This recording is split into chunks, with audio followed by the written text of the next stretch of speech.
Okay, everyone, we're gonna call this Whately Finance Committee and Select Board meeting to order.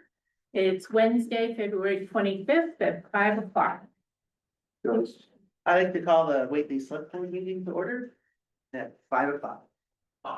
Turn it over to the finance committee. Okay, some quick business first.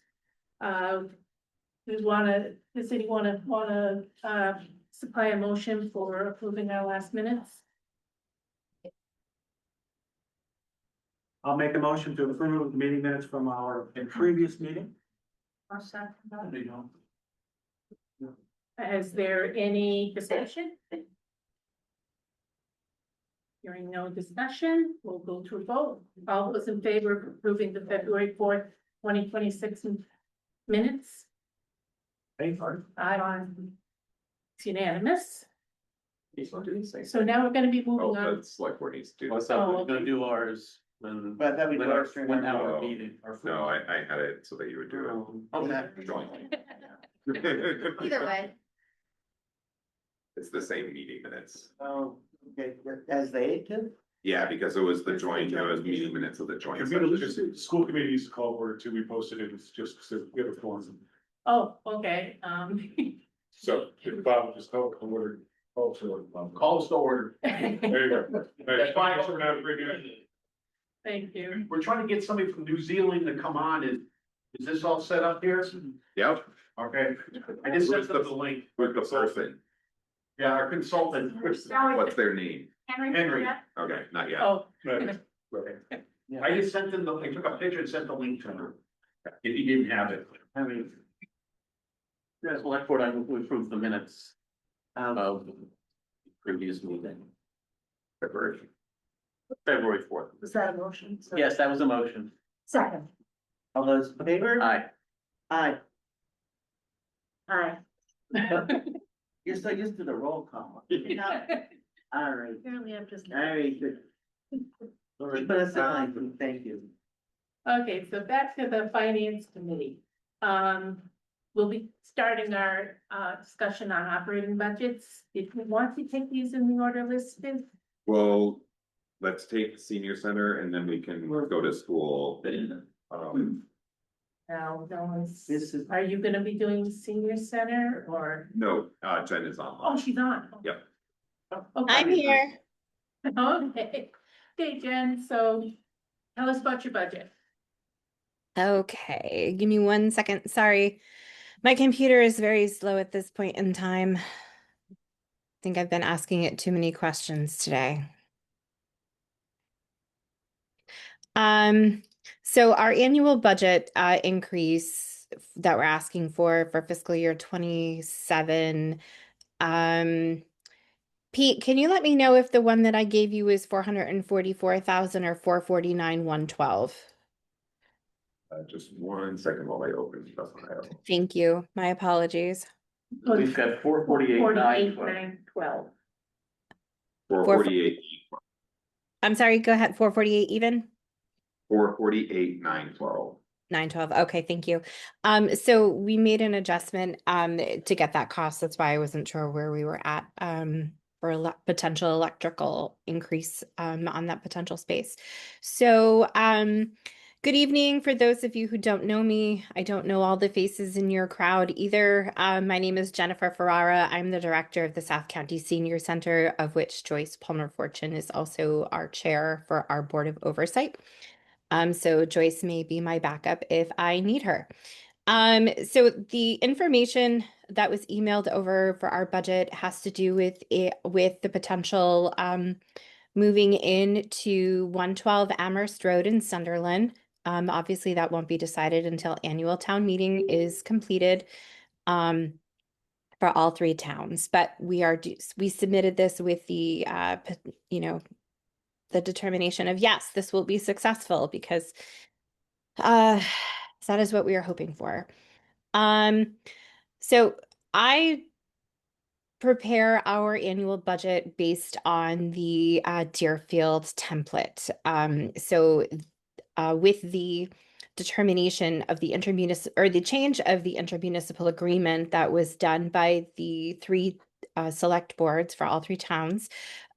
Whately's percentage has now decreased from 25% to 18%. So you may notice some changes, compared to last fiscal year, where the requested amount is less than what you see Sunderland would be requested of paying, and a lot less than what Deerfield would be requested of paying. And that was determined based on our discussion of the fiscal 20 or the federal census for 2020 data, as well as going back 30 years or so based on participation and federal census data for over 30 years within the three towns. Just to go forward, salary, Deerfield had increased our or given us a potential COLA of 2%. And that's what we increased our salaries on. My full salary comes out of our operations budget. A good portion of, or half of the other two staff members, our program coordinator and our outreach coordinator, also have half their salary come out of the operations budget. As you are all well aware, 20% increase went up for health insurance across the board for all the communities. And I need health insurance, so we went up 20%. With our staff wages increasing, we also went up on our retirement benefit cost, as well as our Medicare is in here. You'll notice our administrative overhead, and I think this might have been the change. It just came down the board. So that line item, instead of $12,900, is now $13,100. It went up $200, and that is what Deerfield calculates our administrative overhead costs, based on. It had decreased the other fiscal year from 25 to 26 because we had decreased a large number of grants, but we still have some, and they are still doing a lot of work for us behind the scenes. Our My Senior Center data system that we currently use to capture our analytical information is staying the same. I had contacted the vendor and found that out. Our software security systems is about $1,600. That allows our staff to use IT services, repair laptops, or other things that are needed. You will notice the change in line items for oil/gas propane for generator. At 112 Amherst Road, they do offer a generator that is supported by liquid propane. So that was an annual cost by previous tenant of about $600 a year. Electricity goes up quite a bit. 112 Amherst Road is heated by electric, as well as supported, throughout the building with the air conditioning, and lights and everything else are all electric.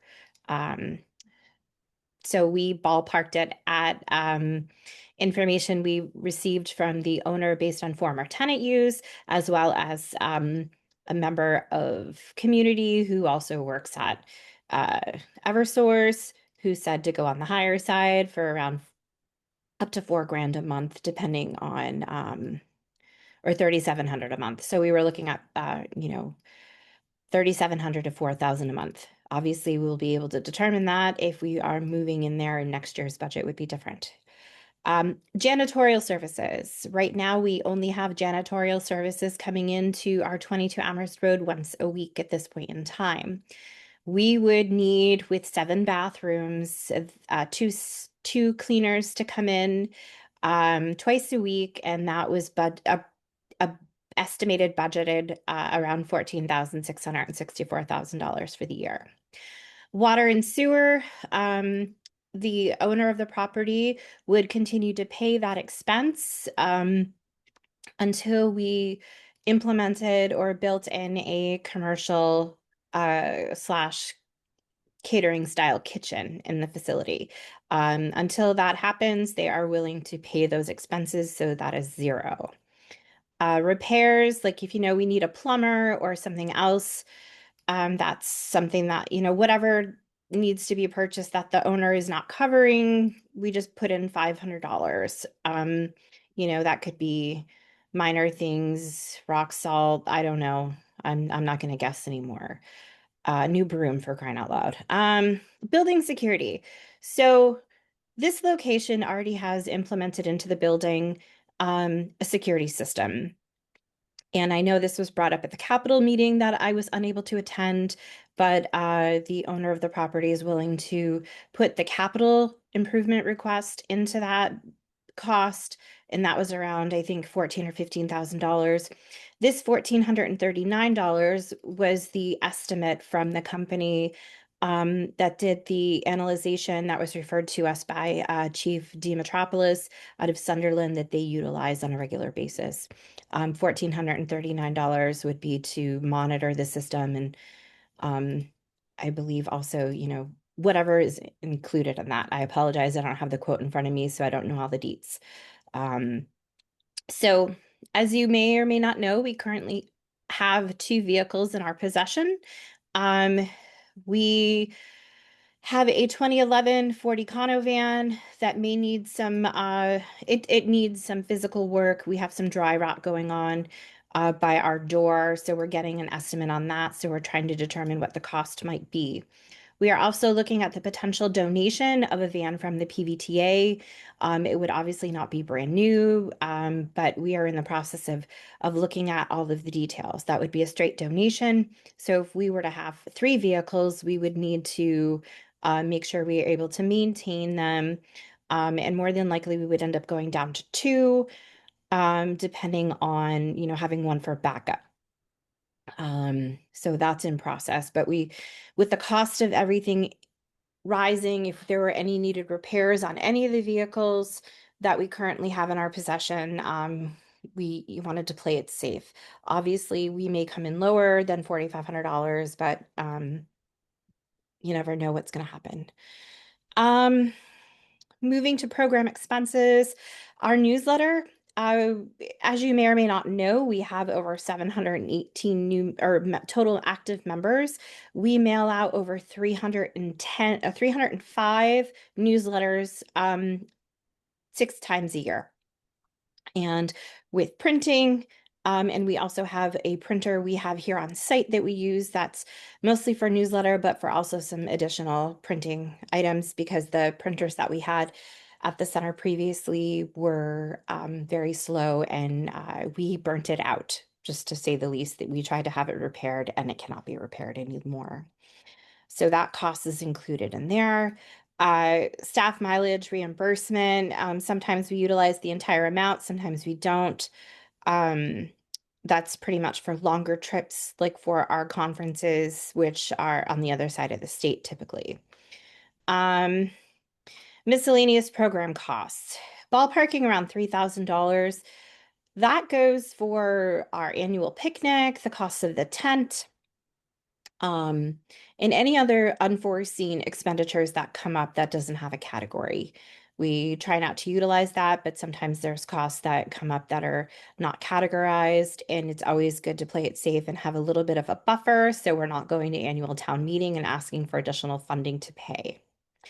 Last year, with the advocacy of our older adults who participate in our movement classes, and through the support of our Board of Oversight, we continued to implement the $3,000 movement class fee in here. In addition to this $3,000 that the community pays, we are also charging the class participants $2 per class per person because we want to ensure on low attendance that we are also able to cover the classes. Because as you can imagine, the $3,000 does not cover the entire fee for the year. Now, this is where the majority of the increased costs are listed. We will not have additional program space for if we move to, or when we move to the 112 Amherst Road location. As you will notice, for fiscal 26, we put in $1,800 because that includes the fee for participating in programs located at other locations other than the South County Senior Center at 22 Amherst Road. We are currently utilizing the Sunderland First Congregational Church, and when we're there, it's about $75 per event. And we're lucky that the town of Whately allows us to utilize the Whately Town Hall at no expense, and then the Polish Club in South Deerfield will allow us to use that space at no cost when we have large capacity events that we're unable to hold elsewhere. The rent for the location at 112 Amherst Road would be $168,000 annually. That cost includes $14,000, and that $14,000 includes, depending on the terms of the lease, let me just pull this up for my accurate information. The terms of that agreement would either be, approximately $5,396 if we had a 10-year term, and if it's a 20-year term, it would be $3,343.44 would be included in that, on top of the base rent that the landlord or the owner of the property would be charging. That would include real estate taxes, water and sewer. It would include landscaping, snow removal, and any maintenance on the building that was needed. At that point in time, that would bring Whately's percentage of our fiscal 27 budget at the 18% to $80,840 as an ask.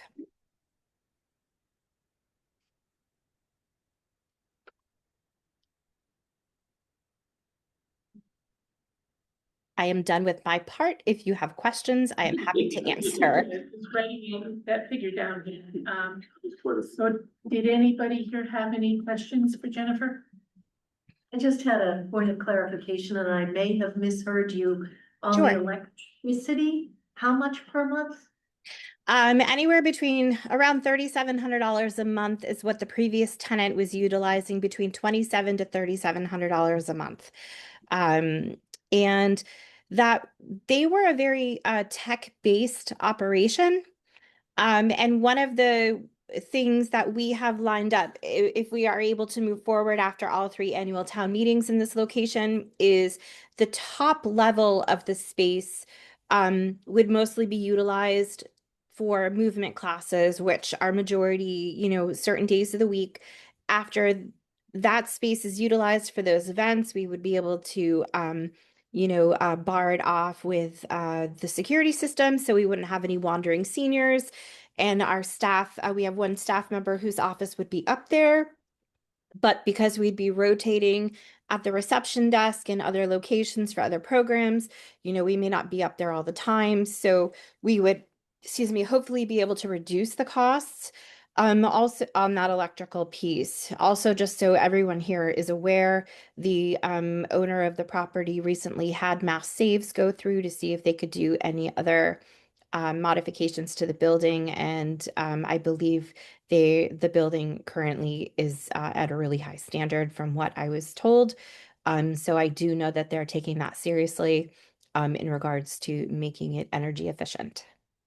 Fantastic. I'm just a little confused, and probably everybody else got it, but the Okay. final figure in the column on the far right is for electricity is $5,000.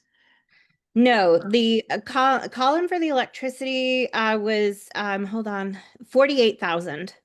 What do you get? Yeah, 40. I was looking 48,000 for the year. That's what happened. All right, That's baby. okay. I'm like, yeah, that's a way low number.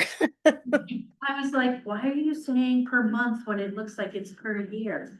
Got it. No, Thank you. This That's other okay. sheet is it. I see, interesting. Lynn, I've got a couple Yeah. questions. Okay. Jen, if. Yes, Fred. Assuming everything gets approved and you sign a lease for. I didn't hear you. Sorry, assuming everything goes through and you sign a lease to begin on July first, when would you be able to move programming into that space?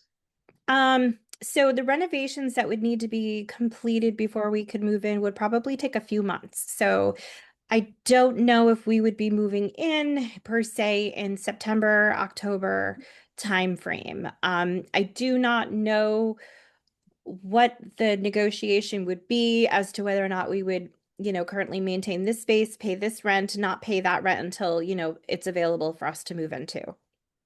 Well, that was my question. Yep. Would you need to have allocation for program space for the period during the renovation? And also the electrical costs would not, I assume, not be as high during the period of renovations as it would be once you're moved in.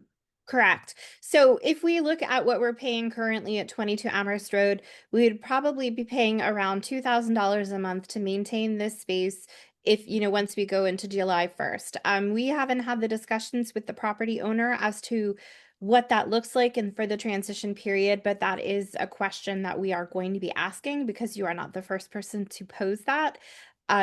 So I am more than happy to give you an update when we do have a final answer for that. I think, right now they're working with architects to kind of get the idea as to cost analysis, a breakdown, what areas could be moved, all of the things that we have discussed with them as to what we would like it to look like. But we don't have that final information at this point in time. And yes, that would reduce our budget. For the purpose of the budget, it's a question of time that it'll take, not what the space will look like. Yep. Necessarily. No, not a problem. I think that's a great question, and that is actually something that has been on my list of things to do. Jennifer, when you have a moment, I have one more question. Sure, Juliana. You said the installation of a commercial and catering kitchen, is that only for the use of the senior center? Or will that be? So right now, that would be considered in phase 2 of any remodeling done to this specific space. We are not looking at putting that in until maybe year 3. And we, at this point in time, if we decide after having conversations with the property manager and the owner, if we decide to lease out any particular space, our lease would look totally different because there would be different liabilities, and it would be a sublease, like I'm sorry, I can't think of what that term is, sublet. So we're not looking at that at this point in time. We're looking to keep it continuously for the senior center. And so I cannot answer that question in good faith at this point in time. I only ask because in our recent discussions with the center school committee, they are looking at having a commercial and catering kitchen as kind of a draw for community members and people who would like to use a commercial and catering kitchen. And I didn't want there to be replication of efforts or any Yeah. No, and I think that's great because one of the thoughts too is so if we were to put a kitchen in that space, for congregate meals, let me just close the door because we have our cleaner here today.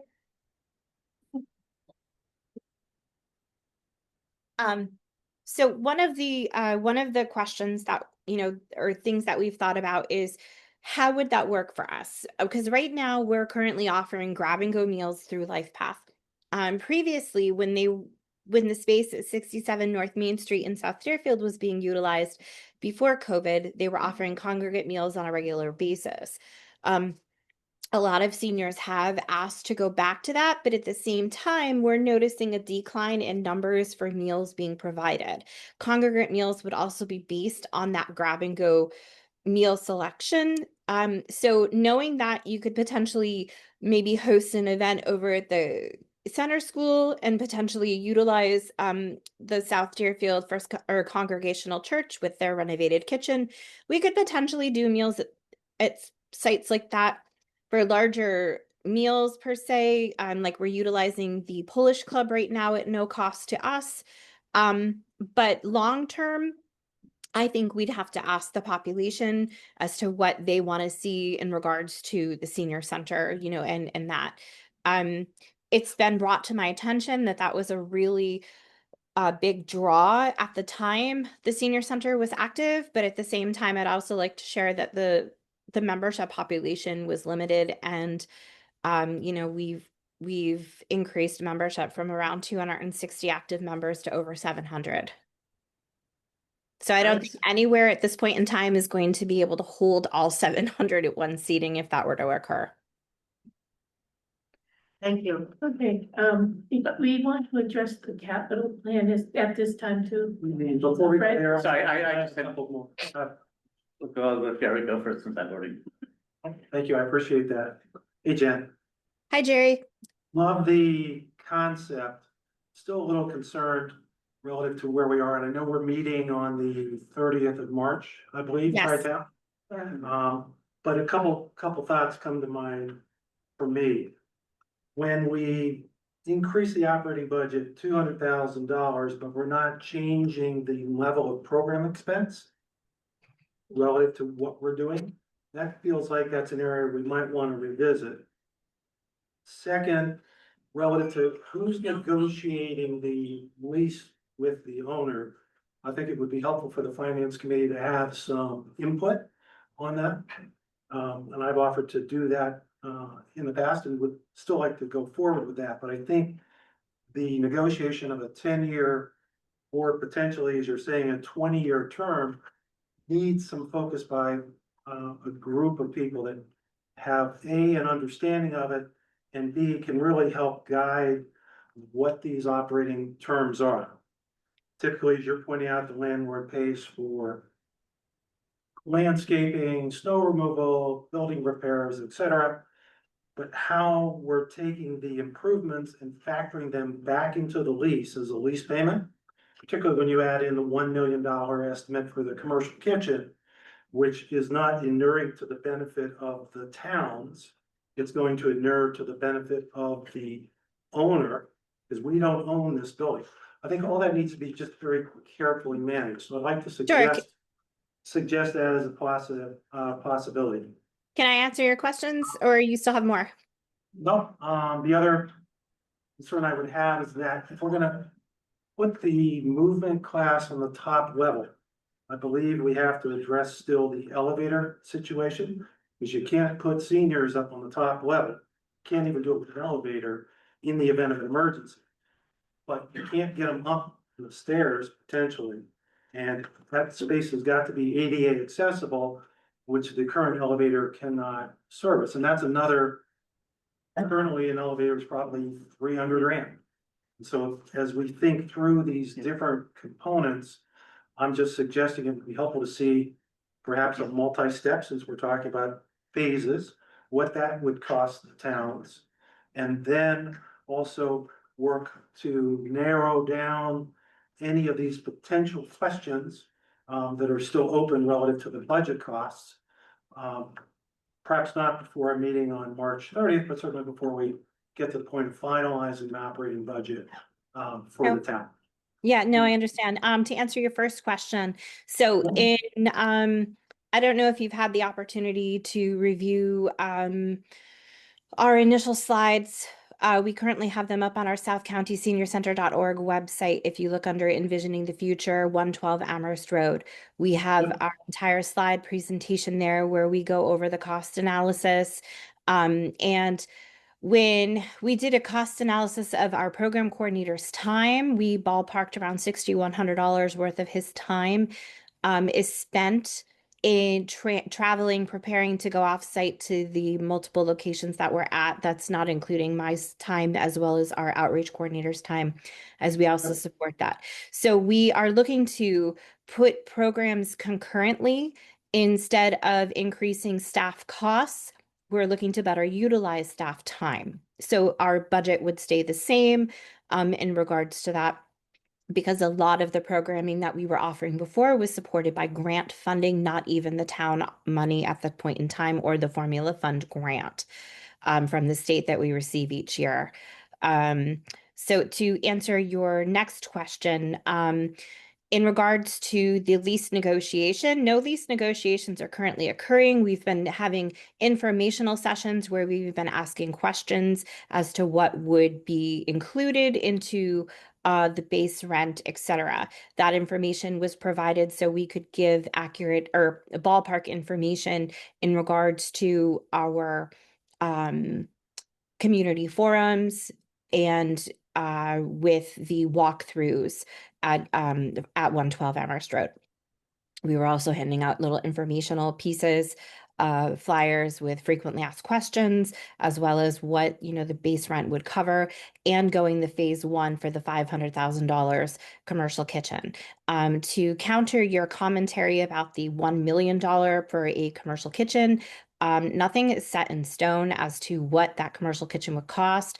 EDM Studio did that during their feasibility study, and they also go with a higher cost, be that municipal communities have to pay prevailing wage. A private owner does not necessarily have to do that. Now, I know that there has been some case law that has potentially changed that to you have to, even if it's going to be created for a municipal use. But I will leave that to lawyers, not myself. The other commentary about the elevator meets the exemption to 527 CMR or 521 CMR section 27 or 28. I don't have it off the top of my head for that subsection. It meets that dimension. The architectural designers that the owner is currently working with are also looking at what would be needed to change, what would need modification, and all the different the laws that go with it for the building codes, etc. So that I cannot speak to because that is currently underway on their part.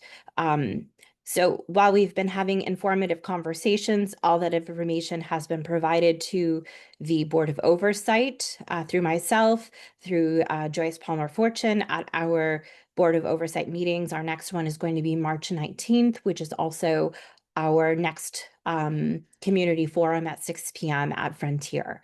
We are going back and forth where it will be the select boards more than likely, working together with Deerfield as the current fiduciary through the intermunicipal agreement, coming to terms.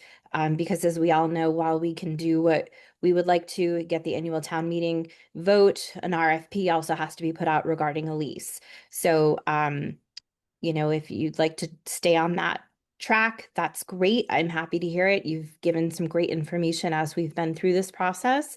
But nothing is set in stone at this point in time. We've been talking ballpark information, what we would like to see for floor plan, and how to better utilize space, different from what EDM Studio had recommended, because you'd have to make a lot of major internal changes for plumbing, for electrical, and that was just too cost prohibitive, regardless of who owns the space. I appreciate the comments. I guess my feedback to that would be we're potentially gonna go to town meeting with an operating budget that feels to me a little bit fuzzy, that needs to be really fine tuned, because we're gonna stand in front of a town and have to defend the concept. If the senior center, and again, I support that, really finding good and attractive ways to enable our seniors to enjoy their time in our community and participate. But if we're going to stand in front of a group of town and say, we want to move this project forward, it's going to cost an extra $250,000 per year before we even get to phase 2, phase 3. That's going to drive a lot of questions and a lot of angst. And I like to find a way to collaborate in advance of that situation. Otherwise, it's also interesting that this is being layered into in this town, a $7 million operating budget. It's not a ton of noise, but it's some noise. But it's a very big deal when we combine it with the concepts of other financial needs for the town of Whately, including the new highway garage, potential relocation of the police department, et cetera. There's a lot of competition for the economic dollars. And I just want to make sure that this is very well expressed so that it's defensible to the town, defensible to the finance committee, the select board, et cetera, where we need to work with you to collaborate. And My other comment would be on that top level, if that elevator, which can hold basically an attendant plus somebody in a wheelchair, that's what it was designed for. Yep. So maybe it can hold 4 people. If you're gonna have a movement class on the top level and you've got 50 people up there, that's gonna be a little problematic. Using that elevator, which was why the concept of an exterior elevator was brought forth by, I believe, not the architect, but the consulting firm that you had suggested. So, and I still think that's something we need to Well, look at. Rick, closely. just to go to your comment about the Excellent. emergency exits, there are 2 staircases on either side of that top floor that lead to the exit down on the next level. And I can share with every member, the majority of the members who participate in our movement classes at the Whately Town Hall, which is also on the 2nd floor, utilize the staircases. Only people with programs, like for if we have a large volume programs there, some folks do utilize the lift. But the majority of the programming that will be offered at that location on the top level would only be programming for movement classes. It would not be other presentations, which would be on the base level or the main level. can I respond a little bit to that too? Sure. On both things. Absolutely, we need more detail on the lease before we get to town meeting, but we're not at town meeting yet. We're at the finance committee. Correct. And nobody is like laughing at us. Nobody is crying. I think that's a good sign that maybe we can go forward and then start filling in some details on a Absolutely. lease. Certainly before the first town meeting, I wouldn't expect any town to vote on it before then. Because I think it's just because of where we are, we're asking and we're seeing if we're being laughed out of the room. And thank you for not laughing us out of the room at least. So that's one thing. I mean, we absolutely want to use your expertise in negotiating the finer points of the lease. Right now, it's really just been, we need enough information to put together a realistic budget. And that's what we focused on. The elevator. So absolutely, in a perfect world, we'd have an ADA compliant elevator that could carry many people up the second. We don't get to have that because that would be $15 million. And our towns can't really afford $1 million payment a year, and that's a low ball. If you built your own center. If we built our own place, it'd be more than $1 million a year, and the towns are not able to sustain that right now. So that's the ideal world. Right now, we're in a place where the room is about as big as this one toilet. Mhm. We have a little kitchen sink, a little refrigerator, a few shelves for our little food pantry. There's gotta be something in between perfect and what we have now that can help us grow. A Lula, Pardon? a Lula, like you did at the town hall and at the library. Limited access, limited use. Yep. And Very cost. whenever we did a walkthrough, we had something like 50 people come. And both of the times I went there, 2 people used the elevator, then none of them in wheelchairs. Everybody was able to use the stairs to get upstairs to see the second floor. I think in an ideal world, absolutely yes. But in a real world, we want something that's better than what we have. And it's not gonna be perfect, but it's gonna be so much better than what we have right now, that we have some space to grow. And so that's the way I look at the elevator. Yes, absolutely, in a perfect world. And maybe that's something we look at in the future. Maybe it'll be, we want to do programs on the second floor that may have a wider appeal and will need more elevator access. Well, then we have to look at what that would cost.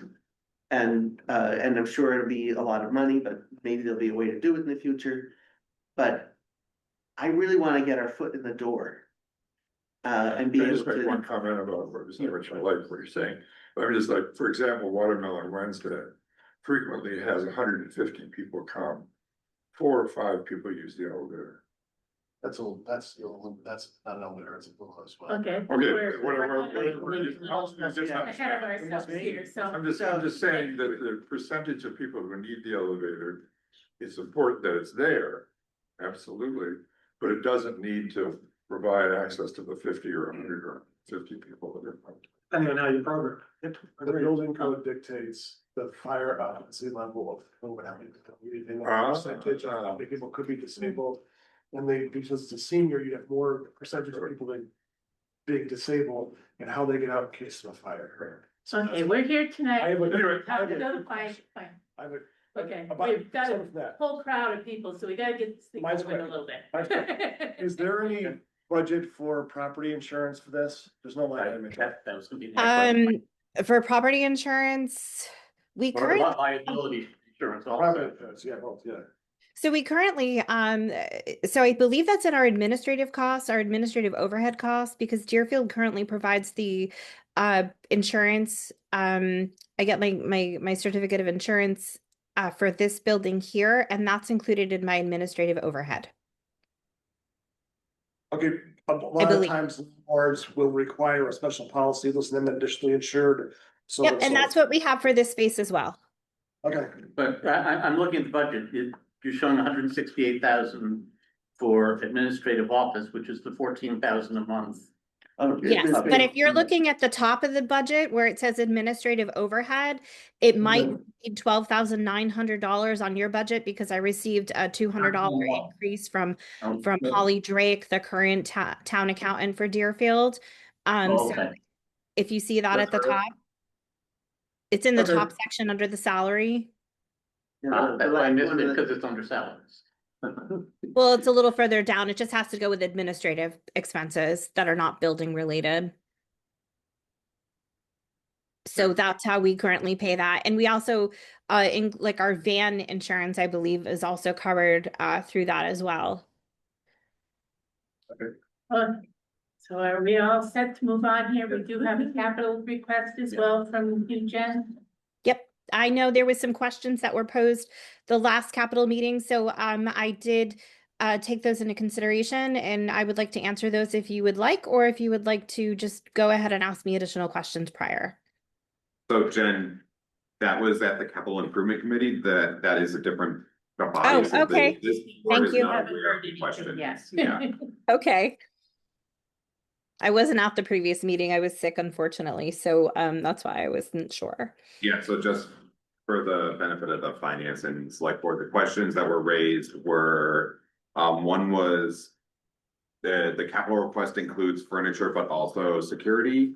And it was raised whether the security camera investment would actually be baked into the improvements that are being done to the building as part of the rent, rather than as a capital request for the towns to take on.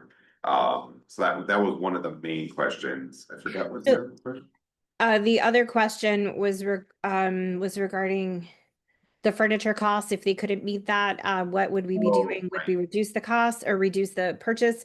We're currently working with a nonprofit that's fairly new.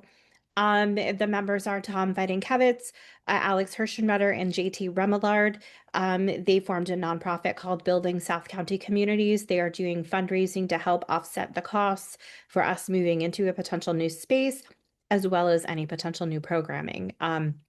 They would hopefully potentially help offset funds that were not approved at capital.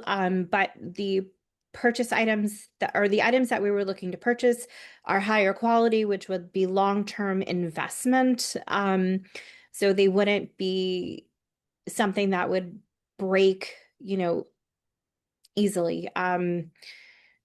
We met with Lexington Group, which is a furniture company out of, I believe, West Springfield, who was utilized by the Ludlow Senior Center when they did their renovations. So we went on a recommendation.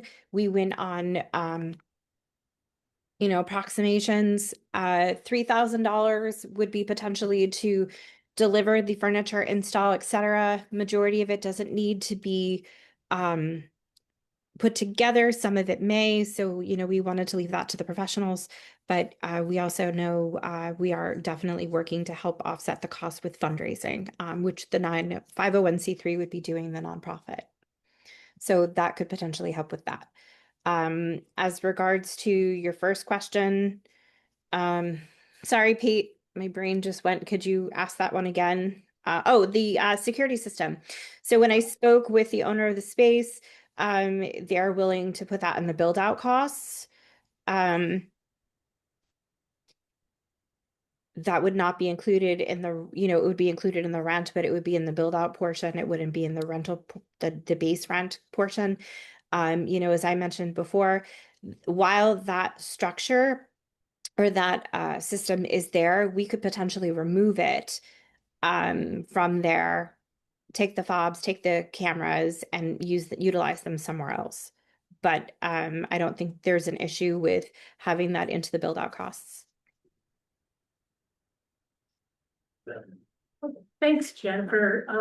Very comprehensive. Keep us posted as things change, because I think it is a little bit fluid. So, we'll look forward to talking to you again at some point. Okay. Great, And, thank you so much. Anybody else have anything else they want to add? Okay, so let's move along. Thanks, Jen. So Thank you. Thank you, Jennifer. The next board committee on our list is the town clerk, and I think that's on there, Amy. So, how are you? Oh, pretty good, and that is budget. GG It's three. part of tab 6. That's me.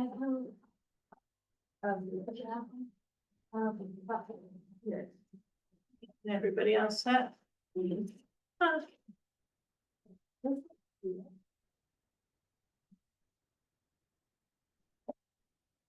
What is it? GG what? GG. G3, tab 6. Tab 6. Oh, let's see that.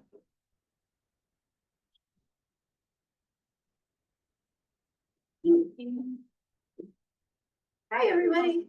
My budget is pretty much level funded from last year. There's a small increase, but that's mostly because I have 3 elections for FY 27, 1 primary, 1 general, and then the local will be in that in 27 up.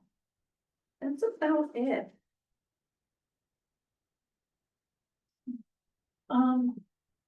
Has there been any talk about having any kind of a special elections at the tech school?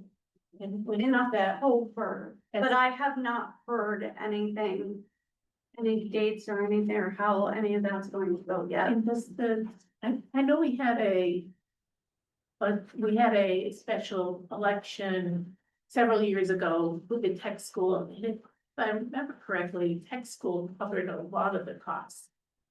But I think we did have some related costs, so just to keep in mind. In Yes. case. Yep, thank you.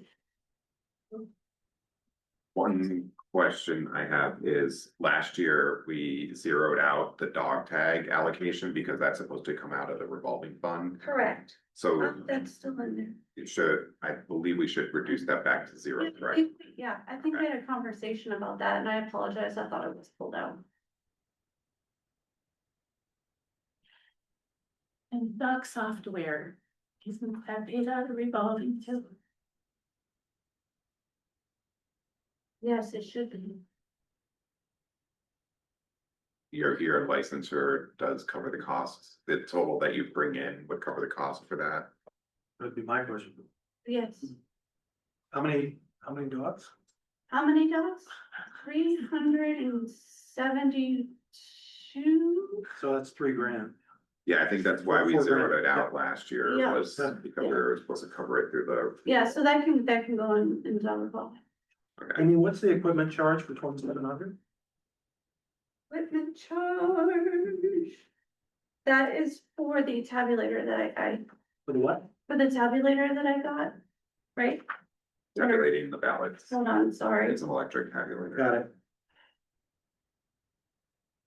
That's the programming cost. That's the programming cost for the 2 major elections.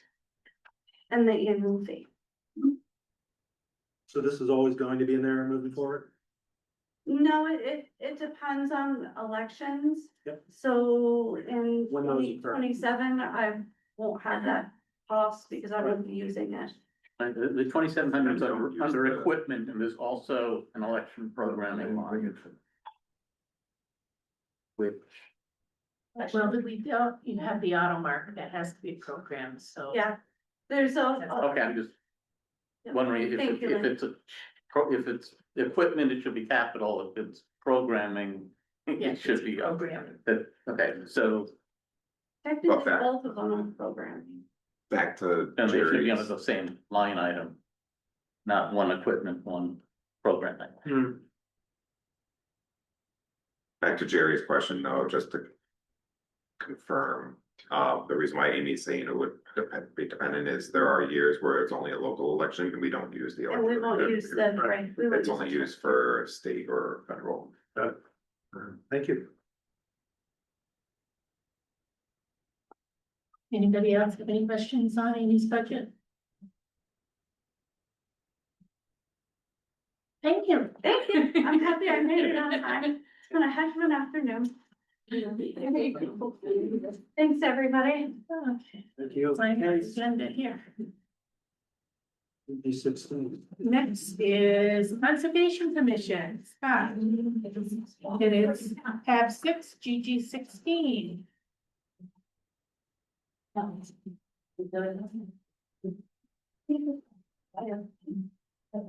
Good evening, everybody. This was gonna take 2 hours, right? Yeah, I talk really slowly. I'm Scott Jackson. I'm chair of the Conservation Commission. I've been chair for 20 some odd years. And my request, I think, is pretty straightforward in there, but just to give you some context. I think it was in FY 24, in anticipation that several towns would come together and hire a single conservation agent to serve multiple towns. I had requested $10,000 in the budget to support Whately's share of that cost. We didn't move fast enough to actually use that money in that year. But when it came up for a vote at town meeting, there was a question about why the Conservation Commission's budget went from $500 to $10,500. But in the end, it passed unanimously. The following year, we did come together as 5 towns. It includes Ashfield, Buckland, Hawley, Whately, and Williamsburg. And we hired a conservation agent, Kelly Cowell, and she's been doing a great job. Fortunately, she's basically hired by the town of Ashfield and supervised by that town. And there's an advisory committee with representatives from each of the 5 towns that oversee the whole program, that vote on the budget, et cetera. Fortunately, the town administrator in Ashfield got a grant, cover the cost of that agent for the first year. So our request went from 10,500 back down to like 500. So there was another question at town meeting, why the conservation commission was being cut so deeply. But we were able to answer that. Last year, the request went up, but we still had some leftover money from the grant. So it didn't cover the full cost of our share of it because some of it was offset. Nobody asked the question at town meeting then. But now we're coming to our first year where we need to bear the entire cost amongst the 5 towns. And Whately's share is $14,500. In addition, I've added $500 of other expenses that we might incur over the course of a year for advertising, postage, membership to MACC, et cetera. But the primary cost is our share of that conservation agent, which is salary, fringe benefits, and a little bit of administrative like travel budgets, materials, things like that. So I'd be happy to answer any questions you might have. It's pretty straightforward. Yeah. So, I think we're all Well done. set. That was short and sweet. Nice to see you all again. Thank you. Thank you, Scott. Okay, now goes the fun part. I was finally there. Okay, so. We have Frontier listed first, so. Oh, why would the fun part? Do you guys mind if I pull the table up so we can work our laptops?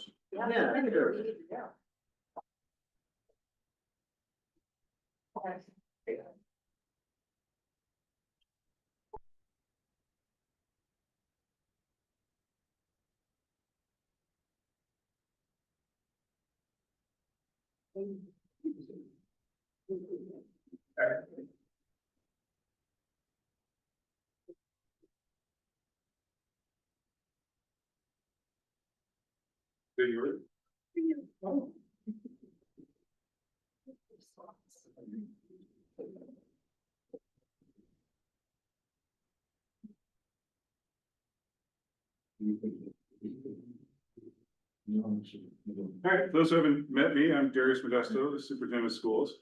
And this is Shelley Perica, the director of business administration, and we'll take you through the school budgets and answer what questions you have. We have presented, we're at this point, the Frontier budget is going to public hearing as it is presented tonight. And I guess this fiscal will start. So you have control, right? You're scrolling for me. Okay, so you go to the next slide. All right, so we're gonna talk about a truncated version of the last presentation that went to school committee, which was on February 10th. That's why this is dated February 10th, because that's the last iteration of the budget. There was a lot of information in that. If you have some free time and want to go learn the nitty gritty and the details, it was a really good meeting. There was a lot of great conversation. The PowerPoint presentation from that night should also be on our website, and it's a little bit more in depth than this, but we're giving you the shorter version here. So we started off all of our budgets district-wide. We start with a level service. So we look at our programming and our staffing from the current year and carry that forward into the new year. We also look at contractual wage obligations as well as non-contract obligations. We look at revolving funds or grants to see if we're going to lose any of that money. And then we also, the last step is to consider new requester initiatives. So this first component for Frontier was strictly level services, which you can see is a pretty hefty mark on here. In our opinion, almost $1 million increase for Frontier at level services is significant. Something that we have not experienced in our tenure working together in the budget process. Usually we're around a 3% or $300,000, not nearly as much as we have here. The next few slides break down where those costs come from. So the information that you have in front of you here outlines the expense categories as set by DESE. So DESE tells us that we have to report in certain ways, which is why you're seeing instruction, student services, operations, administration, benefits, and out-of-district placements. So we categorize our budget based on those directives from DESE. We've given you the change in each of those categories on this slide, and then we're going to break it down a little bit further. One thing to note in that last slide is where it talks about budget growth in that far column, that includes wage and non-wage expenditures. So instruction refers to anyone who is directly working with students, but also includes like the principal's office, principal secretary. So really it's anyone who's involved in educating our students. So it includes wages and non-wage expenditures. I just want to make sure that distinction is clear on that page. So the next slide does break down the wage growth. If this were the only factor that Frontier were taking into consideration this year, we'd be in really good shape. 2.28% is not too bad growth for level services. When we start to talk about the non-wage growth changes, that's where our budget really gets incredibly inflated. So there's a lot of detail on this slide. The left hand shows you our non-union personnel. So that's anyone who is not on a contract, which for Frontier, we have a teacher contract, and then we have a instructional assistant or paraprofessional contract. So secretaries, custodial, cafeteria, anyone else who works in the principal's office, guidance office that's not on contract, as well as any administrative staff or central office staff. Those are going to fall into the left-hand side of this slide. And we're just showing you here the wage growth so that you can see where the primary drivers are in the $900,000 increase. The right-hand side of the slide shows Unit A, which is our teacher contract, and Unit C, which is our instructional assistant contract. You can see the COLAs outlined. Next year will be year 2 of that contract. So we just finished negotiations last year. And the steps vary on the Frontier salary schedule. That's one distinction from the elementary schools is you'll see when we go through Whately, the steps are consistent. For Frontier, Our teachers, if they are moving up on the salary schedule, will receive a 3% COLA plus whatever that step is, depending on where they are. If you're on the top step in that salary schedule, it was negotiated at 4%. Our paraprofessionals, the COLA was negotiated at 2.5%, and the step is consistent in that at 3%. And then we have another minor adjustment of $9,000 for coaches, department heads, advisors. Those are all contractual that grew this year in the contract as well. So the next slide shows you where our real growth is coming from of that $900,000. You can see in the top box here, 620,000 or almost 5% is coming from non-wage expenditures, which is very atypical. We usually have some growth in non-wage expenses. I have to account for liability insurance is increasing, maybe the utilities are going up. But the primary driver here, as you all know with your own budgets, is health insurance. We have budgeted for a 20% increase for next year and then also have to absorb that 10-1 increase.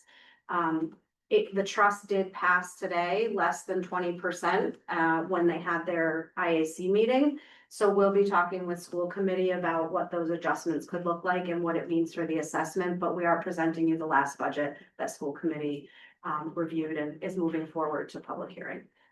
So that's a big driver, is the health insurance there. And then we had some funding source changes. Those are outlined in that bottom box as part of the level service process. I look at all of our funding sources to see what money we may or may not have available to help offset general fund expenditures. And you can see under transportation, there was some changes there. We had used rural aid last year to help offset the budget. We had used additional school choice money to help offset the budget. And then we, in the new year, are going to use some circuit breakers. So that was some funding source changes there that resulted in a net change of $100,000 in non-wages.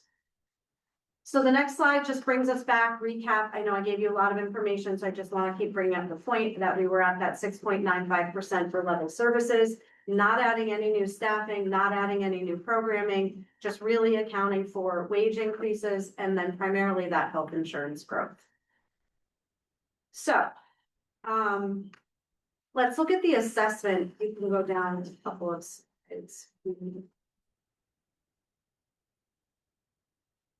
Oh, and one more. I want to just get into the numbers. So with that large increase, this is what the assessment would have looked like.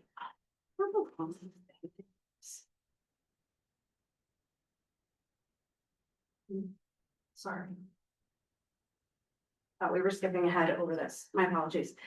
So one component of the assessment is what the state says that each of our towns can afford to pay as part of the Chapter 70 formula. So this slide outlines here what the state minimum requirement is for Whately's contribution. You can see all of our towns. Whately is highlighted in yellow. There's several factors in that formula. One of them is based on enrollment. You can see Whately's having no change in the foundation enrollment on this sheet. A couple of other factors that come into play is your resident income and then your property values. There have been years where this has gone the opposite for Whately, and you've actually had some pretty steep increases for the state minimum required contribution. But according to the state in FY27, Whately will pay $2,000 less of the required contribution. So this is one component of the assessment. Next slide just shows you the cost sharing, which is the second component of the budget assessment. So cost sharing comes down to essentially any funds over the Chapter 70 and the state required contribution that our member towns are picking up. This is based on our regional agreement with a 5-year rolling enrollment. You can see Whately is down 4 students when we drop off 2021 and add in 2026. So there is a minor decrease in Whately's cost share. That does have an impact when we need to fund that additional to cover the full budget. Next slide shows you what that would look like growth wise. So this is not your total assessment, but your additional assessment would be $537,000, 893, sorry. And you can see on that bottom in the red circle there, our towns are funding above the state required contribution, almost $4.9 million of Frontier's budget. We recognize that this is a significant number. Between the two components, the state required contribution, back a couple of slides, is a total of 5.7 plus the 4.8 or almost 4.9 of what our towns are picking up. Yep, right there. So of Frontier's $14 million budget, our towns are really covering the majority of that. The rest is being funded with Chapter 70 or other minor funding sources. On top of the budget assessment, there is typically a capital assessment. In the last couple of years, there has not been. But the school committee did talk about $110,000 assessment to help fund our parking lot project in fiscal year 27. That is 10% of the estimated project cost, and you can see the breakdown there. That is based on that cost sharing agreement where Whately covers 11.06% of capital expenditures. Total Pays is, for the other 90%? what's that? Who pays for the other 90%? For this particular project, we are talking about Frontier funding it internally with revolving funds or other grants that we have available.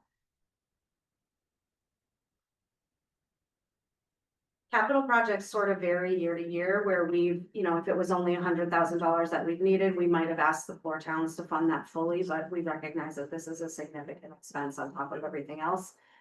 School committee looked closely at other opportunities to cover expenditures with revolving funds, so this is just a minimal portion of that budget. It's a good question. All right, so with that 6.95% level service budget plus the capital, you can see here what the change would have been for Whately in that second from the bottom row, which would be about $83,000. So state required contribution down 2,000. Additional to fund the budget, up 73,000, plus the 12,000 for the capital assessment would be roughly 83,000 over the prior year. School committee at that point had a discussion in the last meeting about whether or not our towns could actually afford to cover all of the expenditures on Frontier's budget. We have not had to bring forth this level of an increase in I don't know, in your history at all. Even as a principal, we've not faced this type of increases in the past, even with adding programs or staffing. This was really an anomaly for us. And we felt like it was most fiscally responsible to take a look at where we could make potential cuts or what other funding sources we would have moving forward. Some of those conversations enrollment driven based on the needs of our students. But we are looking, if you switch to the next slide, school committee did agree to proceed with a $400,000 budget reduction to bring our assessments down. That looks like us applying $100,000 of rural aid money, which is not yet accounted for in the current year, and reducing positions. So this will be some student facing and some non-student facing based on our preliminary discussions.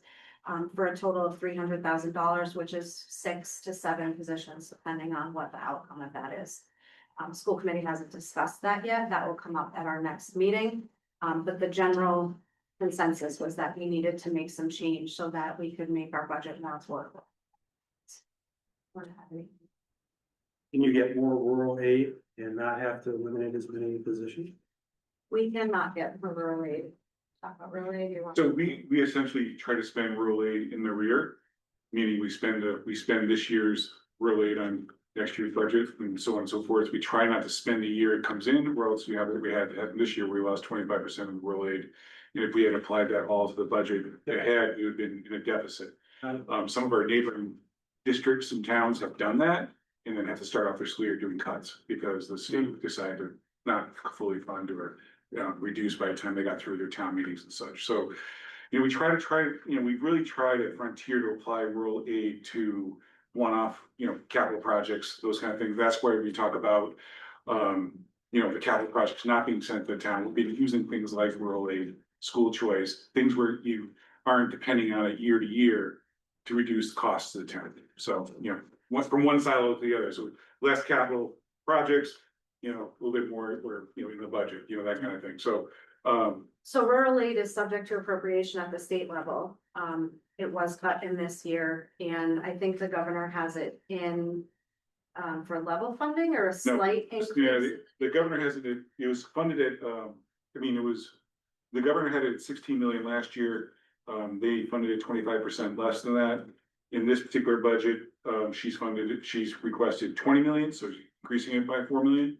So, you know, we would get that, that'd be great. They would, most likely, if they don't change the parameters of how they're distributing it, we would get a significant, let's say significant, but a steady increase to keep up with the underlying costs. So, that will be very important when we look at Whately Elementary. Frontier Regional is doing rather well overall because we haven't had the hits to our budget for multiple years as the elementary has. You know, in the sense that we also have a strong school choice where we've been able to pay emergency expenditures from special ed problems, or not problems, but challenges, new costs and that kind of thing. Because Frontier is a place where, you know, basically we're having to send people away. The amount of school choice applicants we get, we can't accept them all. Anyway, so we'll talk a little bit more about that when. Yeah, and I think the point in that is that rural aid is not guaranteed funding. We don't know what we're gonna receive year to year, so this feels like a good use of those funds while also being slightly conservative with that account. Originally, the school committee had talked about using rural aid for the capital project for the parking lot. And, you know, using it, applying that money there, but when the final assessment numbers came out from the state, it was very clear that it had to be lowered. It'd be more sense to apply to rural aid there. Yep. All right, so the next slide shows what the reduced assessment would look like. This shows the growth.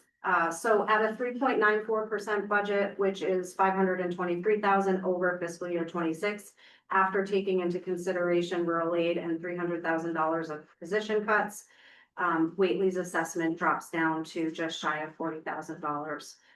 And the primary change there is, the only change there is the additional to fund the assessment. We have no control over what the state says that you can afford to pay. And then we still have our capital assessment, which is based on that cost share agreement. So the final slide of this presentation gives you what your total, oh, that's not correct. See that right now, it's just a copy. Sorry. No, it's not gonna change, but I can tell you what the amount is. I will update this slide and send it to you, Pete, so you can send it out again.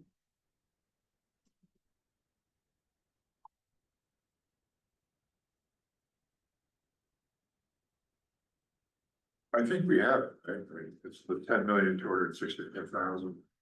Shelley, I have a question there. Is there one more slide? I'm saying, I think we have the extra slide that you're missing. I think so. If that's- No, it's the same It's the slide. same, just Yeah. labeled different. So,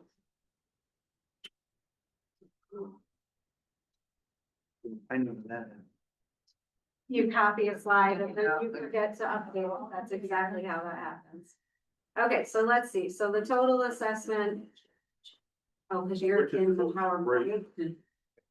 So, the total assessment side we have. The 10,265,000. Is there one more slide after this? Yes. We have. You We have a slide. No, You don't they have have the one. printout it's the same exact slide. Yeah. If you look, the two pages are exactly the same. There's the The title. top, yeah. The title just changed. No, the assessment totally growth my is different from total. Slightly. Yeah. Maybe my There's an extra column. capital assessment. Essentially. Yeah. I'm just saying, I So- think we have the correct slide printed out. I can rattle the rough number for you, or the exact number for you, and then I will update the slide and send it to you so you have the actual amount. So the total budget assessment would be $1,118,252. And it is.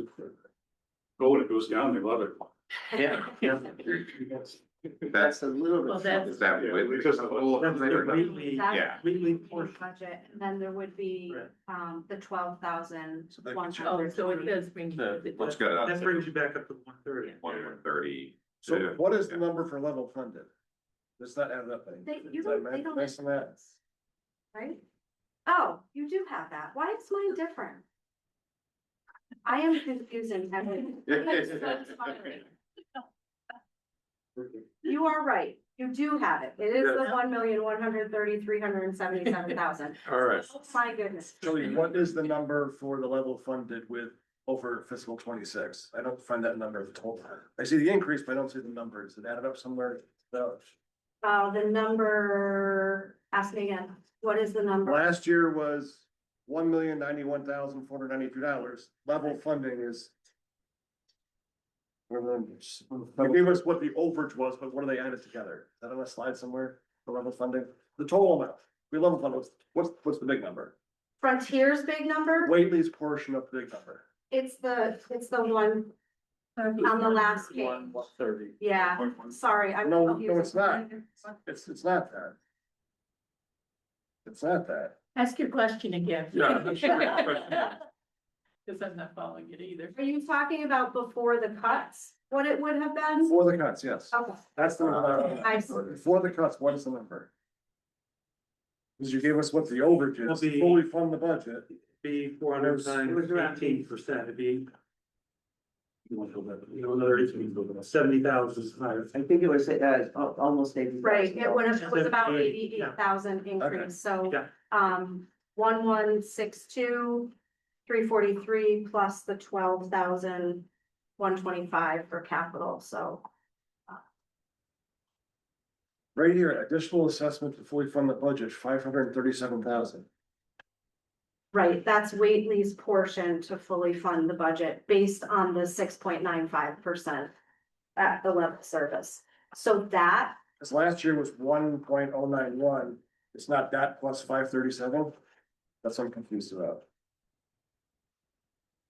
1,091,492 was last That's year's 27. operating assessment. So when you say additional to fully fund the budget, 537, you don't add those two numbers So together? add that to the previous slides in your packet that have the state required contribution. Okay, Keep going. yeah, So that should say Whately has to pay, what's on there, 624,450. Yes. So the 624,450 plus the 530 okay, something is your total operating assessment. okay. So that's on the bottoms. So, well, so all the way, oh, you don't have, oh, you do have this slide. We started. Go to the last slide in the packet. Yep. Okay. There. So the yellow column that's highlighted there, the state required contribution is 624,450. Yeah. The additional to fund the assessment after the reductions is 493,802. Yep. Plus the capital. So the total assessment is 113,0377, which is 38,885 over the prior year. And it would be 1.2 without the reduction. Right. I have two quick questions. Sure. The discussion we were having on health insurance. I'm not sure if I heard it correctly. I know we all wrestled with it. The budget for next year, FY 27 includes both the catch up for 26 and 27. So does that mean hopefully when you go into 28, that's going to come down in terms of, you're not gonna have that full, that catch up is going to be in the FY 28 when you come back next year. We would have whatever the assessment for the new growth for the FY. Correct, you wouldn't have that catch up, so there should be a It wouldn't cost, be 40%, which is in that budget. Correct. Or 68. so there'd be a cost savings, Yeah. which is good. No, there won't be a cost savings. No, it would Because- just be not a 40%. Correct. Won't be another 40 on top of whatever it is. It could be It'd be what it is. 15%. He's saying like 15 instead of 40. It's still gonna grow. 10 or something, something like that. Does Yeah, that make sense? No.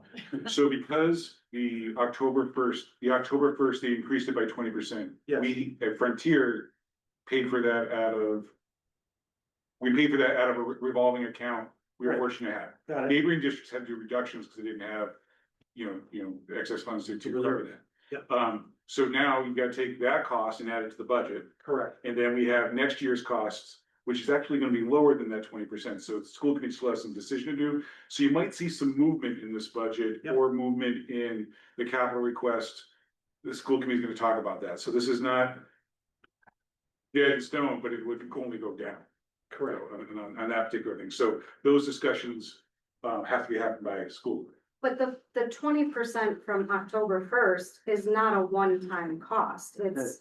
In the. It's a cost. It inflated the budget by that cost moving forward. And you don't anticipate another. It's now tweaked into the base. October first increase. Right, like, if insurance costs $100 and they say now it's cost $120, No, the following year's be 120 plus whatever the growth is, right? No, I get it. Right, but we didn't anticipate that last year, and we just hope it doesn't hit again this year. Right. So Mike, What's the alternative? I'm. Yeah. You guys have an answer for that?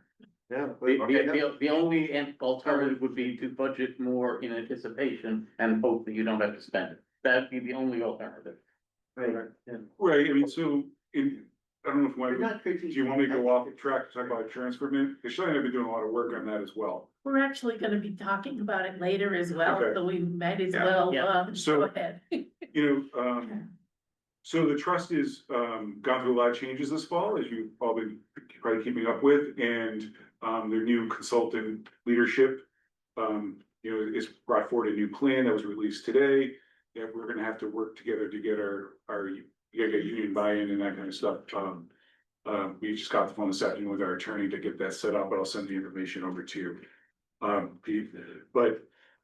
We also, on the same side, have been talking about what are we going to do for a parachute plan if the trust was not to succeed? And could Frontier self-insure to get through in a short term? Because it was this big press to go to the GIC. Huge plan changes, was not, in our opinion, the best benefit for our employees who have gotten, let's say, very good health insurance from us. And so, we have learned a lot and had a lot of conversations about what it would be could we jump if we had to? And the answer is yes. Frontier is a large enough system where they would be interested in people in buying our business. They also talked about how you can have add-ons to you. Help jump in if I can just, it's not how, I'm not using the proper terms because I'm in insurance sales, but whether we could take communities around us, such as Whately, with us if we went to, they would have to negotiate separately, but they would group you together on that. So those kind of possibilities are out there. And so the reason why I bring that up is because there was a lot of fear. We talked a lot about it at our meetings at Frontier. And so anybody else who's watching on there was the fact that if for some reason the trust is unable to keep going and basically goes bankrupt, so to speak, what would happen to our employees? And so that was our fear, that we want to make sure that, we have our obligation to meet their benefit needs.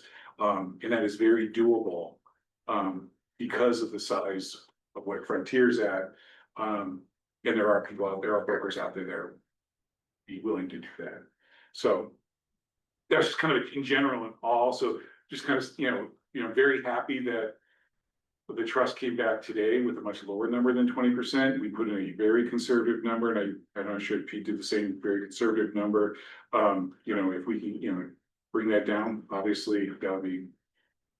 We'll save thousands and thousands of dollars, but we didn't know that before today. We had inklings that it was gonna come maybe closer to 16, but it actually came in much lower today. What was the number it came in? I didn't happen to hear. 12.48, Oh, with plan design changes though, which will have to be negotiated with unions, so.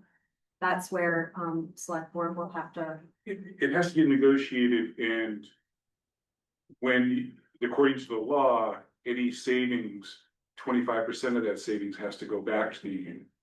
And so that's what you're negotiating as part of that process. So I don't know, and then we have to talk with you about that because we have a responsibility to our unions, because we're one of the But you also have your own labor, I don't know if you're using for labor attorney.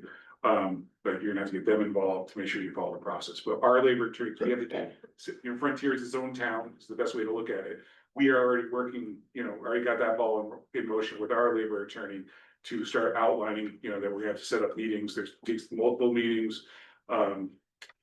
To work with the association's insurance committee, and they don't have a lot of experience in dealing with this either. So, that's a good side that both of us will be working together to make sure we meet their needs. But of that increase in insurance, we also have to remember, you may also be paying a little bit more than that because you're gonna be paying back the 25% to any savings that you have. And I don't know, if you didn't have a chance to go through the estimate what those numbers are yet. We did something similar, maybe in 2019, maybe. We had to do, or maybe even earlier than that, we had to negotiate and That's do what I it, signed. yeah. Chapter 22. Yeah. Chapter 32, chapter 32. My dyslexic, sorry. Section 21 to 22. Yes. Yeah, so if you have that adopted, you're one step ahead of some towns that didn't do that at the time, but that's exactly, so, I think people looked into that you guys. We did, and David confirmed that it doesn't require an official adoption, you just utilize that chapter as part of your, So it'll give you one less step you have to do before you go into that negotiation process with your teachers, Whately Teachers Association and IAC. So the IAC did vote for that 12% rather than the 16, yeah. So, so the new plan will have deductibles and whatnot, if, obviously, school has. I sit on the executive committee for the trust, and plan design changes did not originally feel ideal. It felt like that would be really challenging to go through that process with our unions, and it meant that our employees were gonna have to pay more out of pocket, right? But they came back with minimal plan design changes, minimal deductible, $250 per person, $500 per family. And it felt like the 12.48% meant that as an IAC member, I could make a decision based on what was best for the trust to be able to recoup some money and stay viable, and for my unit or municipality or whatever your member is. So it really felt like a good combination. And when you look at deductibles also, if you've had these insurance conversations, it's not just the money you pay at that moment, but it also makes you go to the proper service. So, you've, I don't know, your knee is bothering you. Does that mean you go to the emergency room, right? Because the emergency room deductible would say, do I really want to pay that deductible instead of trying to get in line for a doctor's appointment? Right. There's also the flip side of that, is my chest pain isn't that bad, I don't want to pay the deductible. It is a truth in that, there's a truth, in that, and I want to kind of say there's both sides of that. But it does try to steer people to the proper medical care, so you're not spending $500 for a knee x-ray when you could have, whatever the thing is, when you could be going to your primary care physician or that kind of stuff. So it was the other thing we talked about, why deductibles exist in plans, and such a minimal amount, it does change behaviors of those who access healthcare. Got it, and I did have a second question, if I could. Going back to that $300,000 and the potential for staffing reduction that are student facing, do you see that having any impact relative to your good work trying to improve the proficiency of the students relative to their overall MCAS scores? And how are we doing on that? Yeah, so we will be, the cuts that we'll be presenting, and so again, I'm saying it prior to the school committee meeting, we believe is not any reduction in programming. Okay. And so we're very, happy that we're able to do that without having that impact. And so, like I said, I can't go into much detail about it, because it's before the school committee, but yeah, it's not like we're gonna be cutting the offering of certain subjects or those kind of things, so. And I know it's not necessarily a finance question, but at 27,000 student, how is the proficiency ranking for Frontier progressing? I know it's one of the better ones in the state. So, yeah, if you're looking at MCAS is, those stats are a little bit, they're difficult to kind of maneuver. Our middle school scores are actually lower. And we're, developing new curriculum that's going into our elementary schools. That's gonna help feed some of those things that we're seeing in the Good. middle school.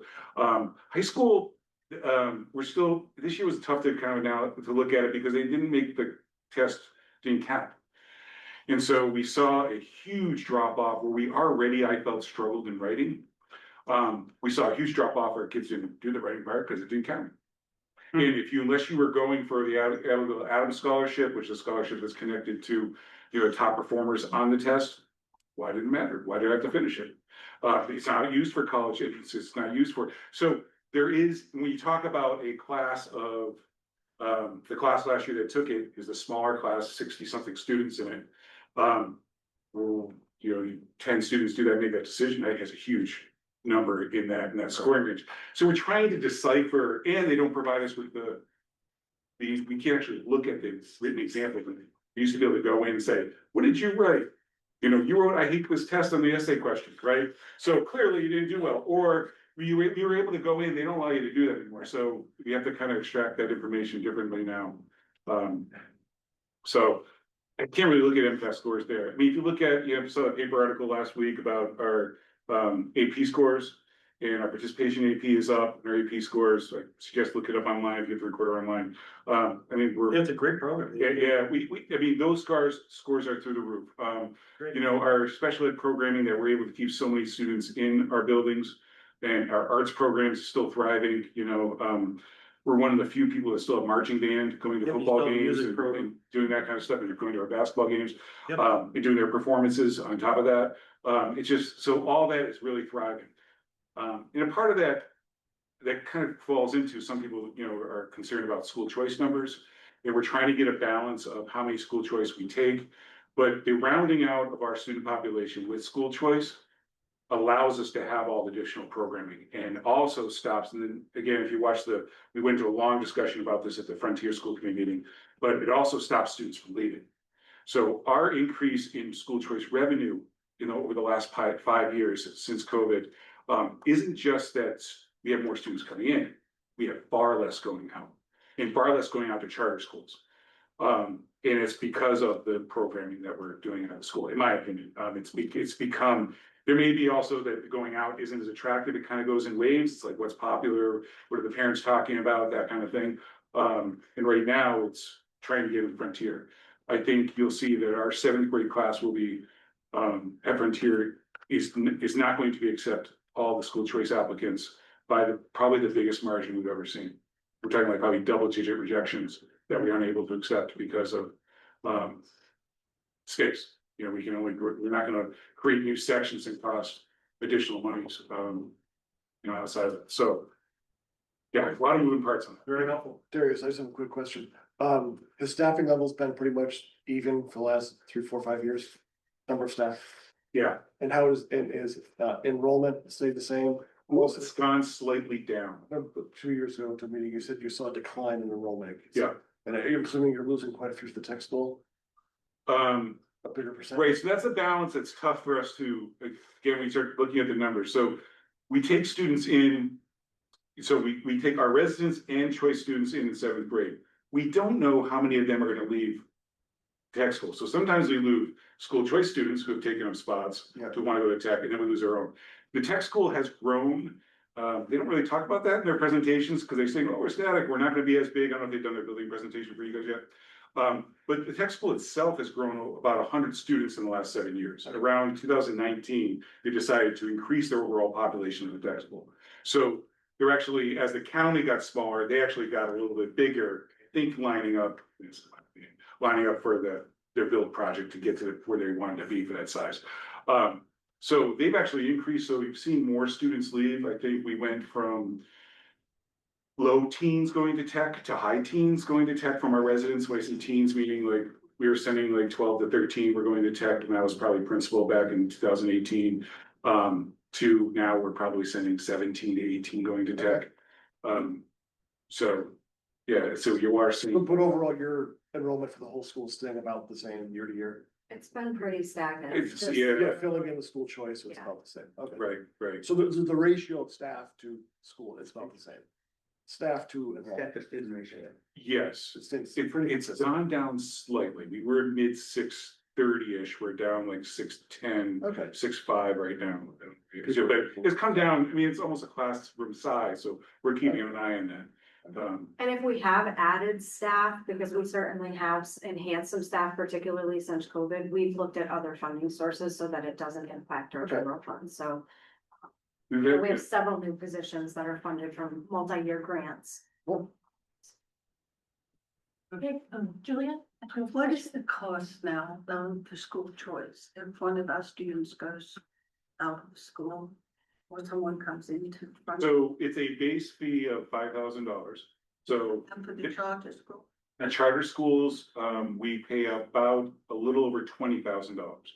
20. So, so pick any of the charter schools, I won't pick on any one in particular, but, let's say, Chinese Immersion School in Hadley. So for every student we send there, we gotta take in 4 students to cover that cost. Why is it 20,000 for charter? It's how they develop the funding mechanism for charter schools. They build a price based on the sending school district, so it's actually a different cost for different districts. Very similar to chapter 70. I don't know the ins and outs of it, but your ability to pay, and then that's set by the state what that growth is, and then a certain amount we get reimbursed over the period of Minimally. minimum Compared over to the period of which they're there.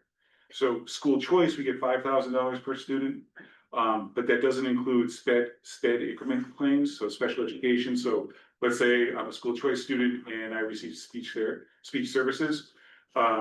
We would then, there's basically a grid that we pick, we use from the state that says, so, it's gonna cost, I'm gonna bill out maybe $8,000 because I'm receiving these extra services from the school. That can get very pricey when we have students, school choice students that have a 1-to-1. So if they come to us, and there's always this kind of, I want to be very clear about this, because someone say like, well, let's do the school choice, and they have a 1-to-1. They're sinking our budget. No, that cost is completely flow through. So that is being billed back there. So So the sending district is paying. the sending district's paying for that 1-to-1. Okay. And like we're paying like 1-to-1 costs if we have to send someone somewhere else. The same thing could happen in reverse if one of our students went somewhere else. Yeah. Yep. Okay. And that's straight school choice. That doesn't, as we'll talk about, we have to get into Whately budget. We really do, because it's gonna be. That's what I was But like out of district placements, those kind of things are not school choice. Those are tuition out. So that's a whole different. Makes your head spin, yes. Okay, so frontier budget is all set with everybody, right? Yeah. So let's move on. Hard for the confusion on the last slide. It was like too many colored boxes. I'm glad you have the right one. I was worried.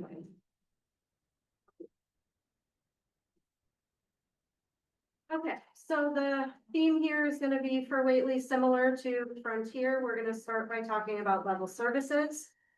Same program, same staffing as the current year, replicated in the new year. We consider wage increases and non-wage increases, and we look at our revolving funds. So the first pass of the Whately budget came in at a growth of just over $200,000, which was 8.96% over fiscal year 26. Next couple of slides break that down. So on slide 3, those are those categories again, set by DESI. You can see the amount fiscal year 26 to 27 and what the growth is. Again, that growth column represents any non-wage or wage expenditures that fall within that category. You can see where each of those is stemming from. You usually talk about the benefits and insurance, while the town pays the insurance. That is the percentage. The big jump in that number is that you also, you pay your percentage Frontier central office staff insurance. So That's the only item in that category is the cost of this Whately's portion of central office insurance. So that's where it's getting hit there. We normally see that in the Whately budget. You wouldn't think you'd see it. So the next couple slides get into the breakdown of that 8.96%. So you can see wage growth here, similar design as Frontiers, non-union personnel are on the left. So secretaries, custodial, cafeteria, anyone else who's building based that's not on one of those contracts. Unit A is our teacher contract. I've given you the steps and the COLAs there. This is where I said, you could see in this, you can see the COLA, if you're stepping, is 3%, but then the step is 3.22. That's consistent in the teacher salary schedule here, whereas Frontier it varies, which changes what the salary increase is. Unit C, there's actually a reduction in our IA lines. We had added a new position in fiscal year 26. That position is not currently being utilized, so we've taken that out already for the new year. It's no longer a programmatic need, so we're moving forward with one less IA, so there's a reduction there. And then summer stipends is, pretty significant when you're talking about 1 percentage point is roughly $22,000 in Whately. A $10,000 increase for summer stipends is pretty significant. Whately has historically not had summer programming at the elementary school in some years. Students who are attending and need summer services would go over to Deerfield for summer programs. We changed that model this past year. When you look at our monthly budget reports, that line item is over. We're absorbing that into our budget within other expenses that are underfunded or underspent. But we do need to add it to our budget moving forward so that we have adequate staffing for our students. So that's been added in as well. Non-wage growth. This is usually very minimal at all of our elementary schools. The impact to Whately is almost 3% for non-wages. That's taken into consideration a funding source change for rural aid, which it's not truly a growth in our transportation contract. The contract has a COLA of 2.5%, so it's a minimal amount that the actual contract grew. But last year, or 26, we used about $35,000 of rural aid. So in the first pass of the budget, I look at this as if rural aid funding did not come through and we did not have that money available. So that's been added back in as a loss of that grant funding. Then there's the central office health insurance, same concept, the 20% increase, and then the budget for the new year at 20%. Is that a multi-year contract? It's a 5-year contract. Whately has one additional expense category that we want to talk about that presented in level services. So our teacher and instructional assistant contracts have a sick buyback, as well as our non-union personnel handbook has a sick buyback for retirees.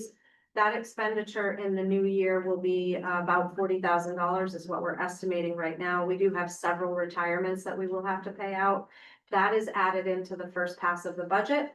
Historically, the town has funded that for us under a separate warrant or with ARPA money so that we don't inflate our budget, because there could be next year no need for this expense and we don't want to inflate by $40,000. However, when we build the budget, we assume that the town doesn't have that kind of free cash or additional funding. And if we did have to roll it into us, we add it in here so that we can see what the true cost for the school is. We also understand that even if we pull it out under a separate warrant article, it still is a school expense. So we want to demonstrate it in this way.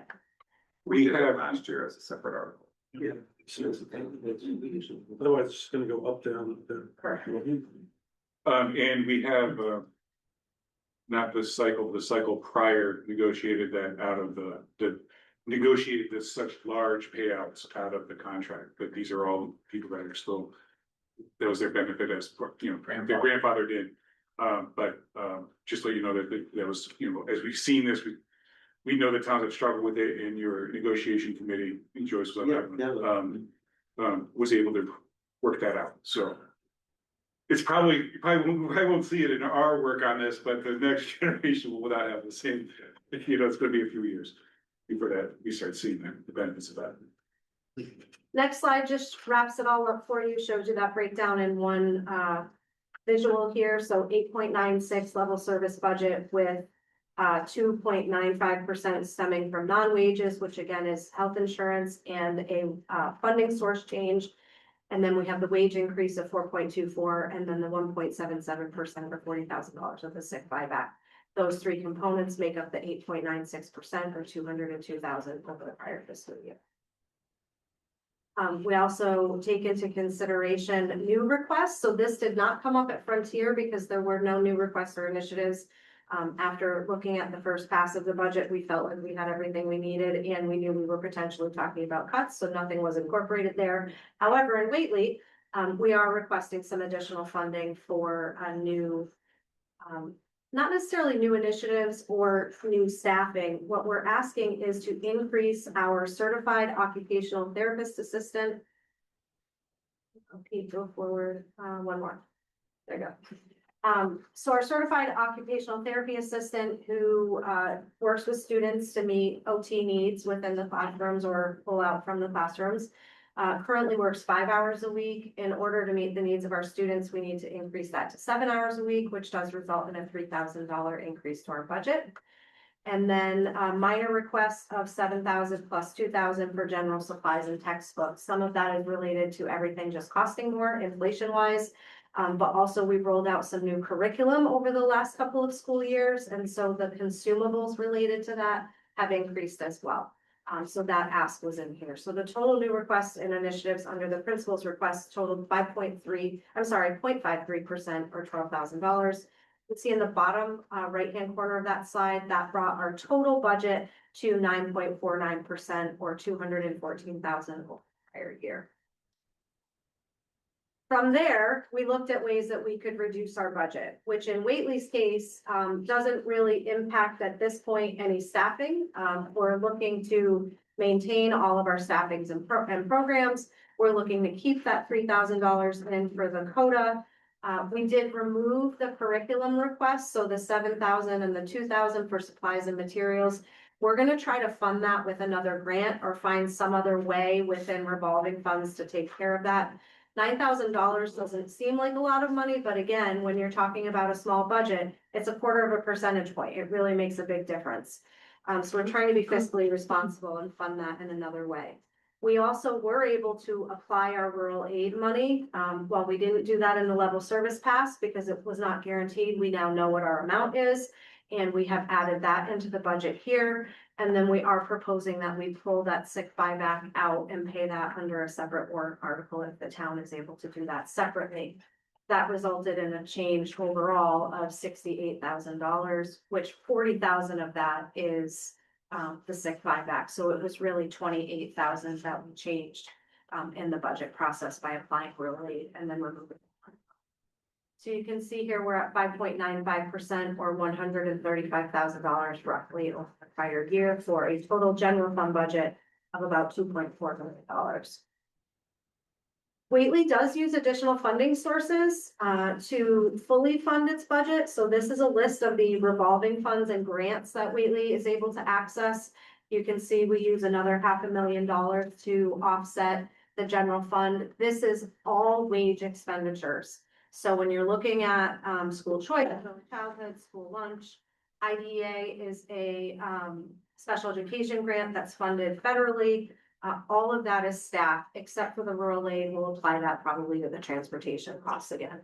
So next slide shows the total budget with the general fund and our revolving funds, which puts us just shy of $3 million operating costs. Next slide shows you per student cost.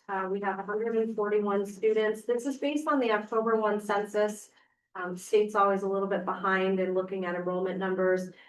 There was growth of 5 resident students in that 141 count, which does have an impact on what Whately pays for the portion of central office expenses, which means you're paying a little bit more for central office. But you can see the per pupil cost at the top of this slide is almost $21,000. And the last slide just outlines our steps in the budget process. So we're meeting with you tonight. Our public hearing is scheduled for March 5th at 7 p.m. We have a meeting scheduled on March 26th to vote and adopt the budget. And then I believe your town meeting is June 2nd. I couldn't find a time online, but it's 5. I'll add that to this. Yes. I mean, it's usually 7 actually, but it says you're. It probably said sometime. When we had it outside, it was 6 o'clock. Yeah, Alright. yeah. 6 o'clock, June 2nd. Good till the sun goes down. And then we go. No sun goes down, mosquitoes can. The mosquitoes. Okay, does anyone have any questions on the elementary school? No. Right. When you Capital talk project. about the rural aid, it sounds like when you talk about it from here, it's like, well, we're gonna use last year's rural aid and now it sounded, and I don't want, I wanna make sure that, so well, we just found out we have rural aid. Like, Yeah, we don't get notified until November, so I've started the budget process already before I get notified what the new year. so, So we're I always understand using they- it a year in arrear.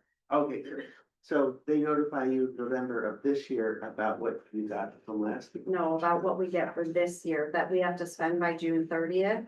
So see. I do some accounting work behind the Okay. scenes to save that money until July 1, because I don't ever want to be in a I position don't want you back. where, exactly. Okay, Yeah. then, okay, good, thank you, so. Right, she did say, I caught that, I too, I didn't know what the felt number like that. was. Yeah. We can predict, but they don't actually give us to it in writing about what is your, you know. And we okay. can't always predict. Conway this year didn't qualify. They're Yeah. receiving no rural aid, so Really? that's automatically a deficit Because for there's them in such the a new big year. city. But it's also based on income, like it's Yeah. multiple factors taken into consideration. They told us that Conway didn't get it because of the income level of the town, so you know that 20 people did not move in and out of that town, so you can imagine just one or two people who make an extreme amount of money. That has happened the way we have. Yeah, and as you know, it's just the broken system, right? Because, you know, income tax has nothing to do with property tax unless they keep building and building and building, but you know, if you have a lot of money, you buy a modest house, it hurts a small town. So if you have a lot of money out there, build a big house. JD supports you. Yeah, we got a contract right here for you. Shelley, I get so busy. I know that the insurance in the elementary school budget isn't a huge thing, but is there? I don't expect it's gonna go down a ton. No, I was did just look at curious that whether this that. afternoon. One of the things that happens at the elementary schools is sometimes I leave those line items sort of stagnant from year to year because. You know, if we have people on a leave of absence, or we have IAs with unpaid days, or you know how. it No, I works. know. So I typically can make up for a small amount, but it's grown and with the 20% and then new increase. So maybe it'll save a couple $1,000s, 5 or so, but I don't think it'll be much more than that. And I think just the other thing, because I'm looking at the screen of the cost per student, and then overall number one, Chrissy's always in the battle with Kristen up on the hill in Conway. I believe Whately is now larger than Conway. Yeah. Which is always the battle of the small towns, but your cost per student, is the lowest of our elementary schools. Significantly lower than some of our other elementary schools. It has to do with, I think, and I just want to put it out there because we're seeing a rise in cost in special education, is that you don't have as many high need special education students as some of the other elementary schools. I'm just saying that out loud because just information to kind of, you know, why are we so much lower? Are, you know, we balancing our books better? Do we sharpen our pencils more? There may be some of that along the way, but it's also has to do with, you know, your population that you're serving. It being so small that Right. you do get one student who requires a lot of special Yeah. needs. Well, last year we had to hire 2 1-to-1. Correct. It really had to fund one of those. I was gonna say, positions, right? it sounds But- like one of those. Right, but it is a good example of how quickly it changes. That And can change anything. Yeah. Yeah, It that was does. a huge hit in our budget last year with Yeah. 2 1-to-1s. yeah, I'm a little biased because my kids go to school, but they both receive special education services. I could not be happier with the quality of education they receive. The senior staff, it's unbelievable. It's unbelievable what they do at that school, so it goes to you. Is there anything else you wanted to tell us or? Anybody? The only other You have a thing, I capital guess, request. oh, we did have a capital request, budget wise, I guess you didn't say this yet, if there was a need for the elementary school to try to reduce their budget, it would be helpful to know that, you know, sooner than later, so that we can move forward with those changes on our end. Not today, I'm not saying. I just also want to acknowledge Darius and Kelly, who have to do this for 5 districts. Oh, I know, And he keeps them all straight. my brother used to do it. yeah. Well, you can see what happens, like, where's the last slide? So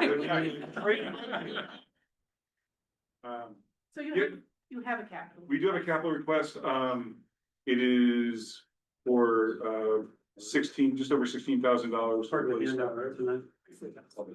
To replace the main carpets, in the hallways and in the airlocks. And we're gonna, we'll go with the square tile system so that they can be, if we have stains and stuff, they can be swapped out. You've probably seen those. It's important that these are the questions that have come up.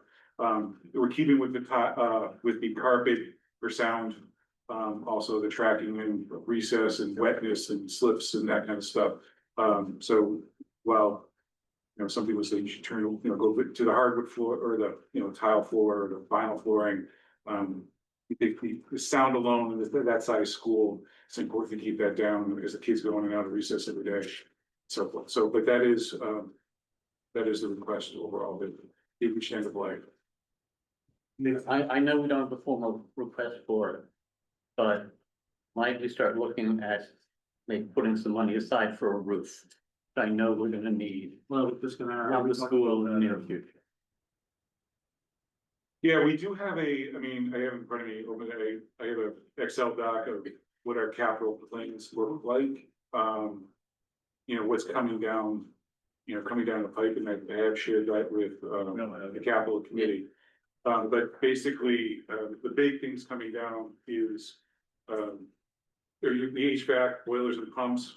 It's about just over $200,000 job that's gonna be in the near future, and then the roof replacement at $600,000. Again, these are envelope estimates, not hard estimates, but we basically bring the guy who's servicing the roof, how much would it cost to redo? Give us an envelope number, raise it a little bit, and so. The town can establish a capital stabilization fund on behalf of the elementary school. Conway is the only elementary district that currently has that. But we can't. That we're may not depend on able- what the rest of the budget looks like. Yeah, And so, let me explain what Conley's done there, because it is, this is not probably the year for you guys to do it, knowing the other, the insurance expenses and that kind of stuff that's really high, but Conway created a capital stabilization. And they slowly funded it over multiple years. This was actually before I took over. And so now they have just around like $300,000 in the capital stable. And so the school withdraws from the stabilization account for its capital needs, and then they replenish. But they always have it there for the boiler. You know what I mean? That's what everybody talks about, the boiler going down, you suddenly need money. So I don't know if they at one point in time had that extra money. There's always, everybody wants to save for capital, but they went and put that together for that. So when, this year we're actually doing flooring up there as well, because their building's about the same age as yours. We request from the town meeting to withdraw from there. It's the same kind of voting process, and then they vote to put back in. A few years back, say more than a few, is like, we actually withdrew more than they could put back in. And so over the next 2 years, the following year, we took out less, and they were able to rebuild that thing. So it's just something to think about, where it works out well for that, but again, you have to have the money to start. Everybody says save, so they say, how do you put the money in? But yeah, I think you can establish the fund per Mass General Law without actually depositing into it, so it might be something to think about if you do have to save for. Because I think it's the only way to save for capital expenditure is to have that. Fred, was there any traction? I know Bill Hildreth, facilities director, doesn't know. He sent an email to us about the energy committee, perhaps the grants for the. Yeah, I don't know if there's been anything. He reached out. I wrote the tone back to him. I don't know. Did you see the email from him? I saw the email. It was sent to the energy committee, essentially. Did I there? And Paul's not here to. Okay. I know that they did, the energy committee did discuss looking at what green community funding might be available, but we'll have to obviously work with. I think Bill said that there was some success getting funding for other schools in the district, perhaps. yeah, so Deerfield got a energy grant to update their building management system, and now Deerfield's applying for the same grant to do Frontier. What for the. Not for the boiler But now though. the Or like. boilers- Controls or something. Yeah, the controls, it's the Control building. pumps, the controls, something like that. He thought we might be able to fund it by the boiler. That's what Bill was indicating. Yeah, I remember Bill saying that, but I don't, he might know, I don't know what the status of the energy committee What's is. that? Bill wasn't talking to him. Oh, yeah, no, I was asking her a question. Yeah. But yeah, no, as, yeah, there is energy incentive, for parts of it, they're not going to, that'd be the other question of, probably to look into if we redo the roof, do you put solar on that building? You know, Or at least make it solar ready. make it solar, or maybe, yeah, make the roof solar ready, good point as well. I mean, you gotta take down some of those trees and such, but. Took down a lot of them just- already. What's that? They took down a lot of them already. Yeah, if you can take all of them down, take them down and replant smaller ones. Yeah, right. I'm glad this is on record, because every time in the past that I've asked about getting solar on the school, there's like, no, absolutely not. There was never anybody wanting that, so I'm really happy to hear that change. Well, the Because difference that is, would help where, us. if you're putting a new roof on, that's the time to kind of discuss. That was back when they put the last new roof on. And the problem No, I've heard we're not recently gonna discuss it. is the big trees that would make, Is if they that- stay, the solar is in effect. No, they took down a lot of those trees, so. But there's still a lot of trees. Mother Yeah. Nature took down a lot of Right. those. I do have to say that your DPW was wonderful, you, not just, Garrett,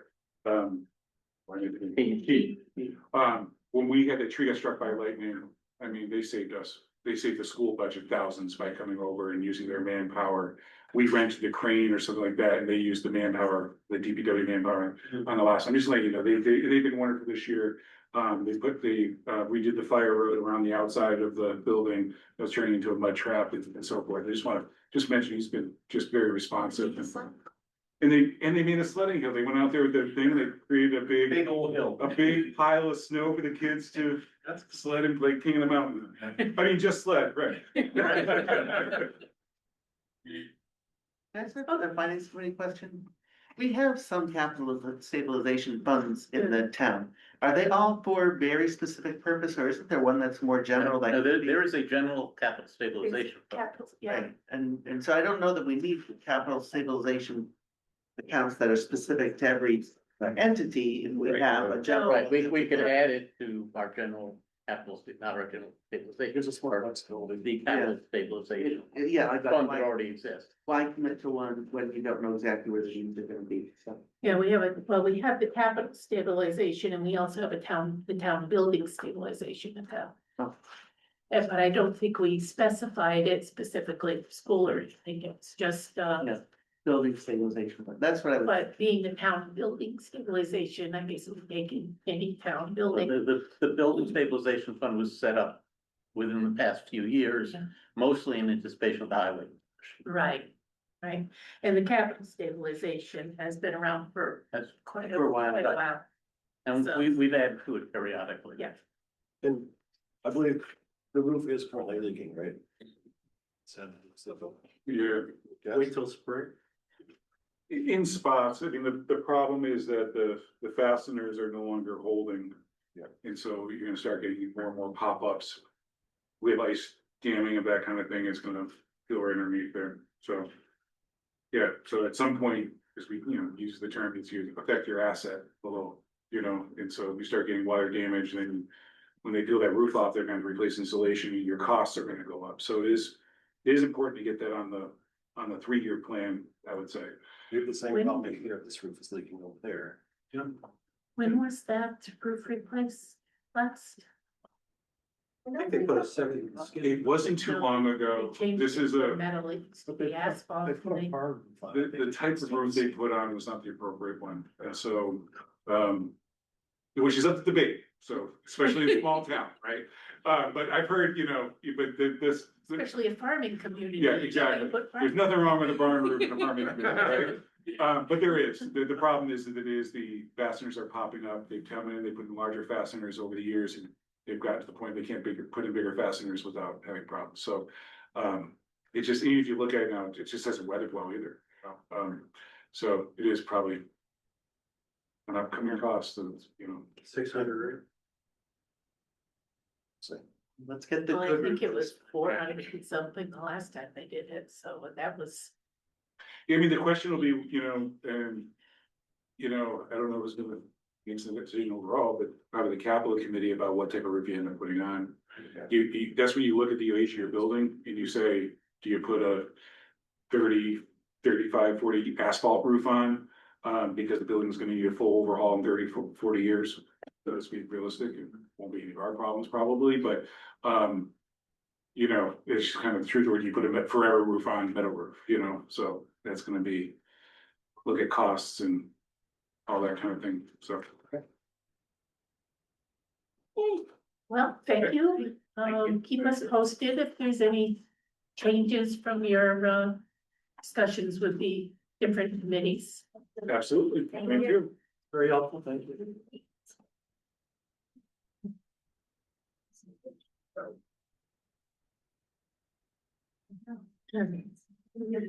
Well, the next item is group health insurance. Kind of discussed that a little bit tonight. Well, But and we we're can gonna skip discuss- Smith vote, only because we We don't don't have know any- numbers until April. I'll let you go that way. We find out if they are in any admission. Oh, okay. Completely, and I don't typically find out until April, sometimes, but yeah. So right now, as far as we know, there are no Whately residents going in. What about Franklin Tech, how does that? That's a separate budget. Bill. They're at a later date. Yep. So last time we met, we discussed the health insurance with Jen and let's see, it's sure, no, tab 11, IB 2. You do have the updated numbers in here based on the IAC vote that happened today. The So numbers that are in your sheet,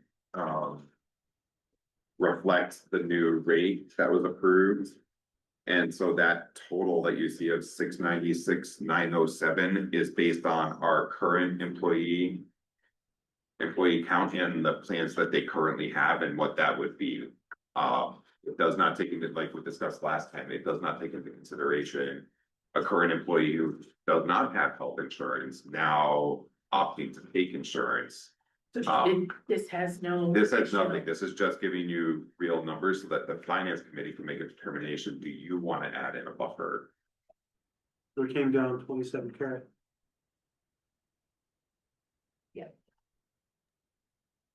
And I noticed we also had a new Medicare sheet. Yep, Did we want to discuss that tonight or it's not on the agenda? it's not on the agenda, but we can certainly discuss it too. Yeah, it's just an update to the previous, Jen, sorry. I wasn't sure. Oh, I think we lost you again. Oh, was she there? She is there, yeah. Oh, I'm here. There you go. Do you want to speak to the Medicare rate? Yeah. Yeah, the Medicare, number update.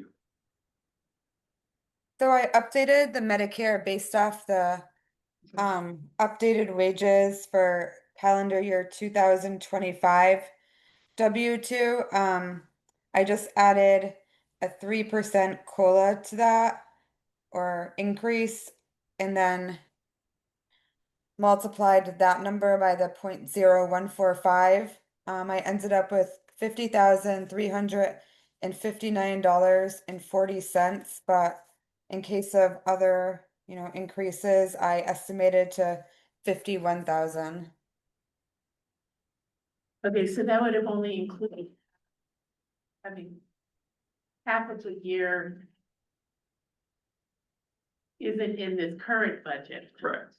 So. Hopefully that will work out. Cause you Yeah. used the end of 2025. Right, so that's how it had been calculated in the past. Yeah. And from what I can see, it's worked out. It's kind of worked out. We Yeah, had to do kind it. of. just- Yeah, Yeah, because this number is a difficult one for us to reach.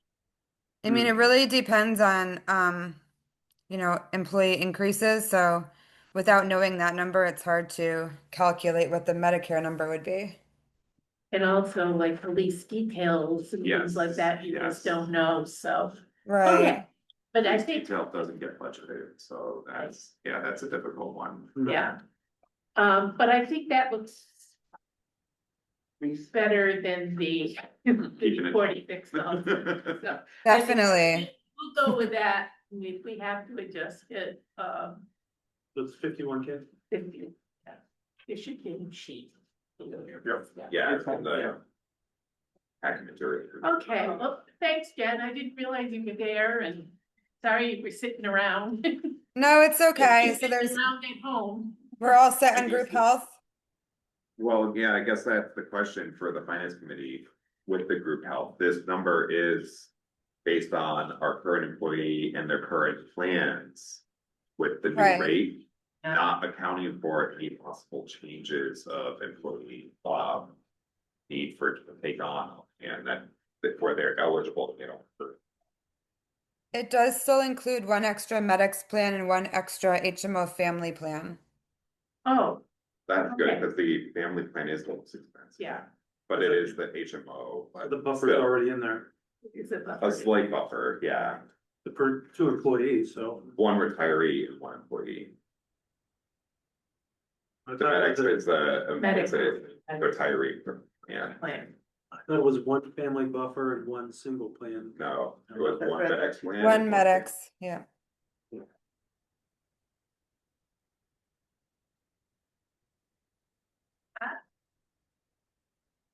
I would just go with what you've got here, your new request, I think. Do we have retirements for this year? We For do the not school. have any retirements that I am aware of on the town side. How about for the school department, that's a I good think question. that it's probably 4, Um, right? Because they're talking about Yeah. 4 people getting Yeah, back. So that could adjust, we might need to add if they come off, someone they're else gonna be goes on. replacing, you still got the retiree. We're not losing any positions, we're just, so there's no reduction in staffing, those right. Correct, there's, yeah. Staff levels stays down. level, so you have- Right, so you're Yeah, so paying get the for a four retiree, retirees that are and then you're retired. hiring someone, so we Yeah. might So the need 4 to have. retirees go into medic. They would go Not to that. necessarily, in the school. You have to be 65 to go on medic, Oh, so yes. they would be on, They could be on Yeah. the standard The plan standard until they plan become until- retiree age. The more expensive. Right. right? So maybe we do The one need where we- to add an additional, If they retire, I guess. do we still cover 50% even? We It's cover 50% regardless of the Right. plan, right? Right, Oh, okay. Yes. so maybe we need to find out who those people are who are retiring and if they are on our insurance presently. Oh, yeah. Yeah, Although they do have the option of going on. Are you with that? okay, Oh, yeah. there's one custodian, Just that? 1 secretary, We pay their. 1 teacher, Okay. 1 instructional assistant. That's what the little tree says on on the presentation. Yeah, So, but we don't know if they are carrying. yeah, that's right, so, But if you hire people, then you could be hiring for new family 4 plans. families. You know, True. yeah. All right, but maybe we need to add another family plan into the budget. At least, The family cost? yeah. What is the family cost? So there's a 12.48% increase to the right now. An HMO family was, I believe, $2,888. Let me get up that sheet. So you say I 25. mean, they pay 25. we pay 75. Yeah, let's see. So So an HMO family plan, with the rate increase, the town's portion would be $2,436.32 Got it, I see that. monthly. Monthly, yeah. Right, per month. So, But do we also have to consider that we may have to pay for additional insurance, but if we get new hires, they'll come in at a lower pay step and we'll save money on that side of the budget. Yeah. Yeah. And Then we'll I have to mean, it's all interdepartment get complicated when you start trying to figure. Yeah. If we can find out, we're allowed to find that out. yeah, The 4 people that are retired, what plan are they currently on? So you can see if you really have, how much net exposure do you have? Because they could already be inside of HMO family. So, you can The board recover. added on an extra overtime. I know, but if we have four people retiring, If you're they're gonna all, have to pay, and they're all on our insurance. Yeah. Then they go on our insurance at 50%, it's not on our, but they then were- you're hiring To for replace. But replacements. we don't even know if they're all on the insurance right Right. now. Well, that's why. Or- Right. But that's normal. if Right. there are four singles that are retiring, you're not gonna get three families of one single, it will cost a bit. Yes. Very sure. Right, So if we can find that out, that's all. Yeah. We can find out, because we set up their deductions, yeah. So if we We can, handle their retirement or their insurance. Some companies just wouldn't want to have. We wouldn't tell you their name, but we can. No, I understand. Yeah. Yeah, but in terms of unit. so I guess we need to determine who is retiring and whether they're on the insurance at this point. And what kind of insurance they have. Well, we would know that, so. Yeah. Right. Um, So and what- then we can go from there on whether we need to add additional plans.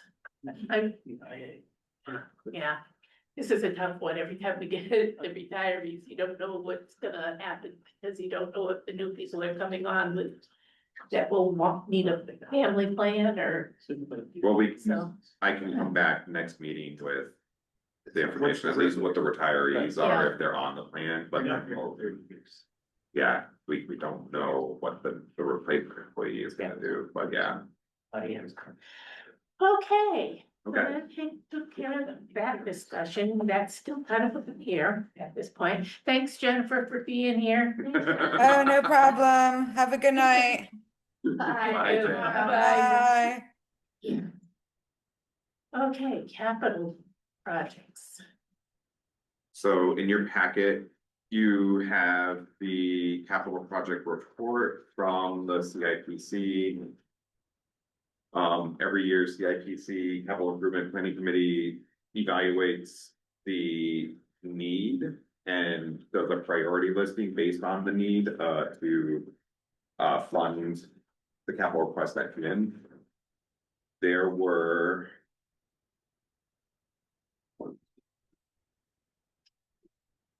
8 project requests. And on the second side of the report, you can see the grading that was done. 5 of those projects were given a priority A, meaning they are urgent, high priority projects that should be done if at all possible. Those are to replace the equipment trailer for the highway department at 6,500. To replace one of the pickup trucks with a used 3/4 ton pickup truck at 55,000. Replace the 2015 truck with a new pickup truck at 150,000. And to replace the wheeled loader with a new wheeled loader that is at a cost of 225,000. And then finally, to replace the roof at the police department for 25,000. Priority B, there are 2 projects in the priority B category. Those are considered high priority projects that should be funded if there's funding available. And that's to replace the 2017 Ford utility cruiser with a new hybrid cruiser at 70,000.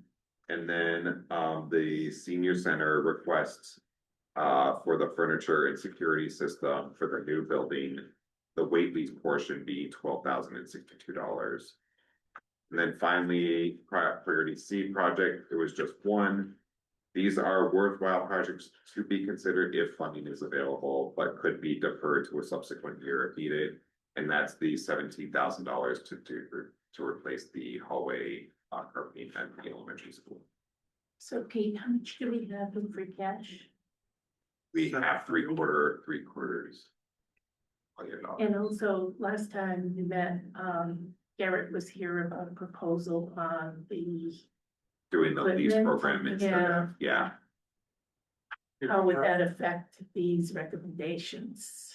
I've asked and I haven't gotten any clarification yet. Why don't we, Garrett will have to come back for the highway department. Why don't we Right, Talk with right. him No, about. I all was this just stuff. curious whether there Yeah. were any, But we took the CIPC wanted to at least take the front of the capital request regardless of the funding, whether it's gonna be through a lease program or a capital, and just at least rate the need of replacement.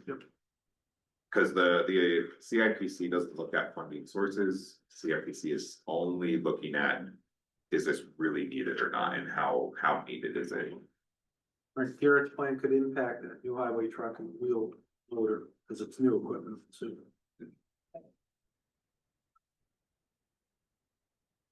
Okay, And as far as impacting free cash, in the vehicle stabilization, Jim, was set up to handle police, okay. replacement of police cars, so that would. I forget what the total in that account is. I'll be updating It's that in the sheet. general ballpark of the 70,000, Oh, good. maybe 55, 60,000, 58, yeah. 58. You have funds in our vehicle stabilization, we have the building stabilization. Some of them could be utilized to fund these, you have free cash. It's up to FinCom to make the determination, what source do you want to pull from in order Right, to that's fund why I this? mentioned If you the want to vehicle fund them. stabilization, which capital improvement didn't consider. No, yeah, it doesn't look at the funding sources. Well, we will, But I will, for the next meeting, I'll be updating that sheet to show you how the numbers can play based on if it comes from free cash. yeah, And I think hearing from Garrett to Fred's point would be helpful Yeah, before you pull 500,000 out of. I think we need to hear from him again on the urgency of any one of those given pieces of equipment. yeah, and if, when you do that, if you could just give us a summary of free cash is this much and. yep, it'll include, yeah, it includes that. Yeah, my sheet is a couple of months old, so I know there's more interest added onto those stabilization accounts by now, so. Okay, so, we'll revisit the capital plan again, once we get where we can take it from and what we've got totals. We don't do this at the very end though. You don't take a vote. The item remains on this agenda until the vote happens, which is the first meeting of May.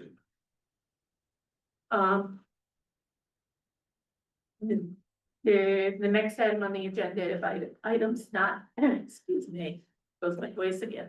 Not anticipated, anybody have anything under that category? Might I just ask a question related to the senior center? What happens if one of the towns doesn't vote for it and the other two towns? Vote for what? What for the budget? The budget? It doesn't happen. It won't happen. Yeah, then it can't happen because the operating budget wasn't approved. So if one town doesn't. And I, The other question though, when it comes to the capital request. Yeah.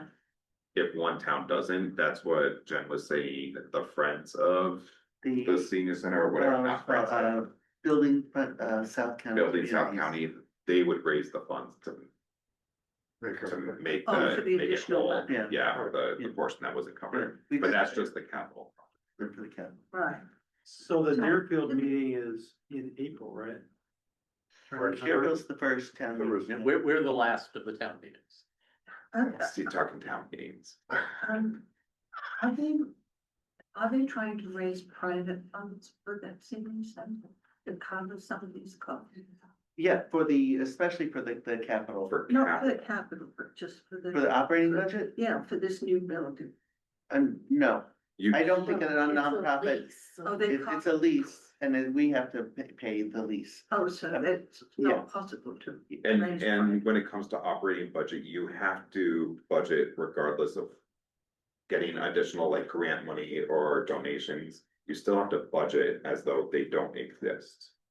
Because otherwise, if you anticipate that you're going to raise X dollar or you're going to be able to find a grant for 500,000, but then it doesn't come through, you just put yourself in arrears during that operating year. We couldn't in good faith sign a lease.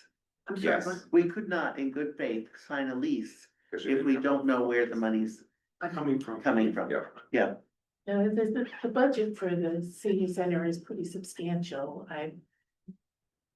Is there a chance that another town may end up having to do a override?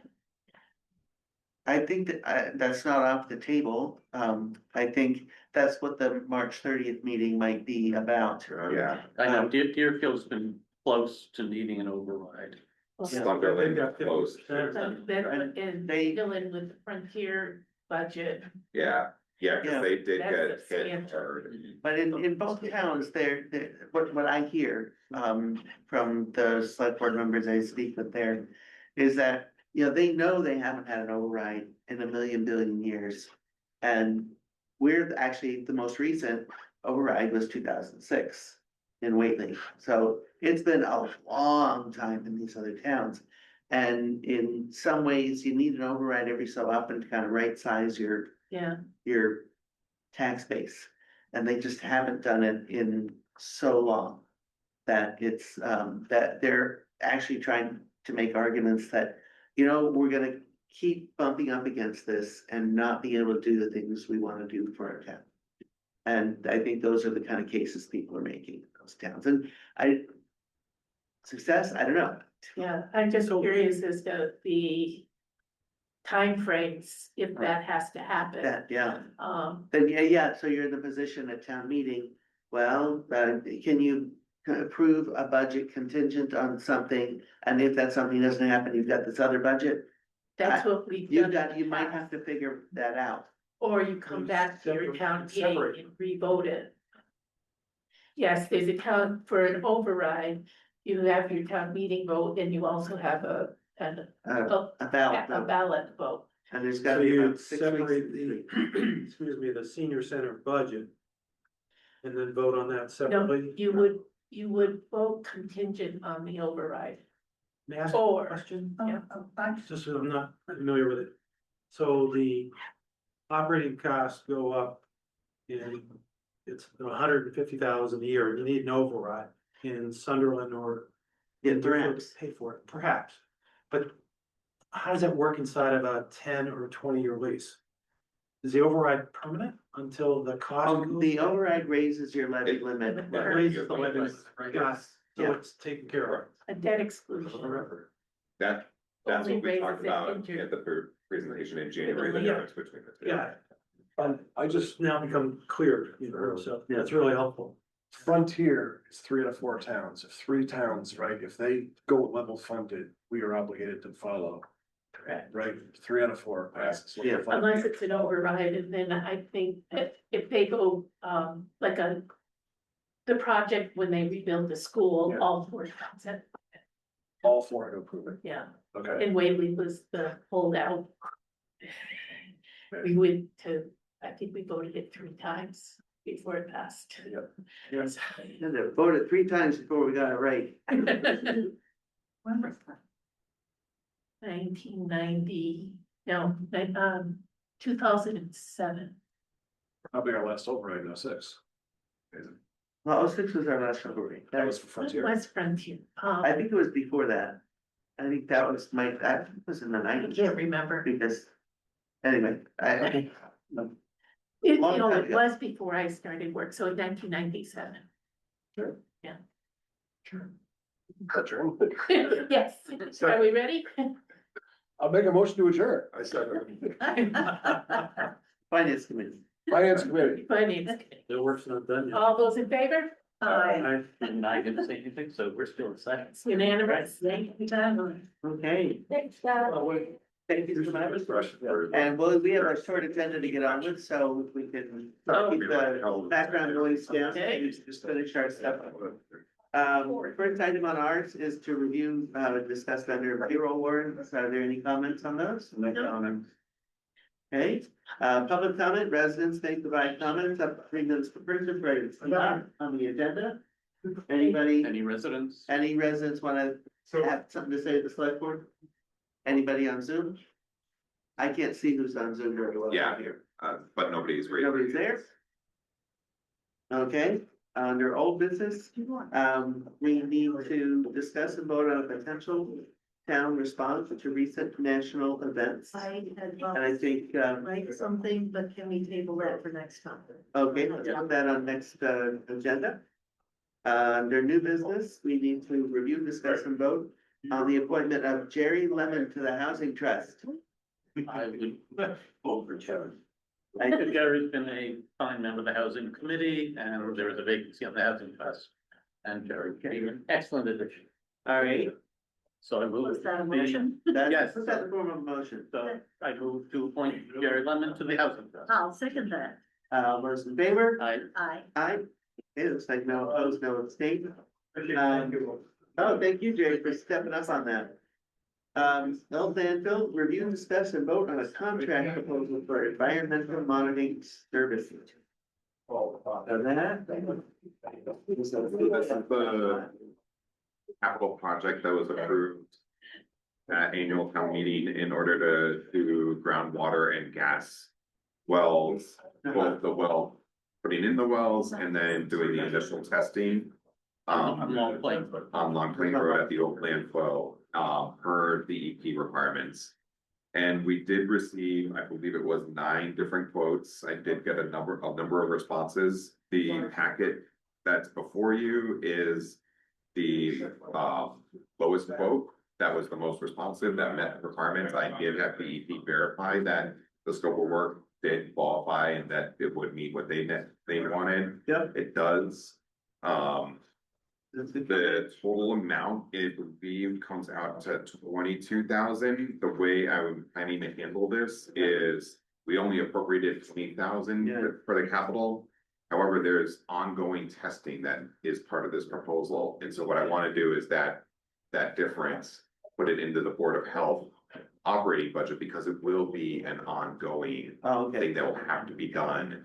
Okay. And that way it won't have to be a capital cost. I'll just put it in for the Board of Health budget for FY27. So we won't have to, thankfully, we won't have to ask for more capital. So we can split that. Yes. Okay. All right, cool. So I just need an okay from the board to move forward with getting a contract, and if, once that's done, then I would just need the chair to sign off, as long as the board is okay with this. I move that the board approve the price quote from O'Reilly Talbot and Oaken dated November 4th, 2025 for environmental monitoring services at the old landfill on Long Plain Road, and direct the town administrator to finalize the contract, at which time the chair will then sign. Second. Those in favor? Aye. Aye. Aye. Damn, we're efficient. Yeah. Select board liaison updates. I'll go first and make it quick. Have had meetings with Jess, with Amy, and with Cindy at the library. Everything seems to be going well for everybody. And Cindy at the library was putting together her budget proposal, their budget proposal. So we haven't had them. They haven't presented, they did submit it though. Yeah. Yeah. That's about it. Everything seems to be going swimmingly.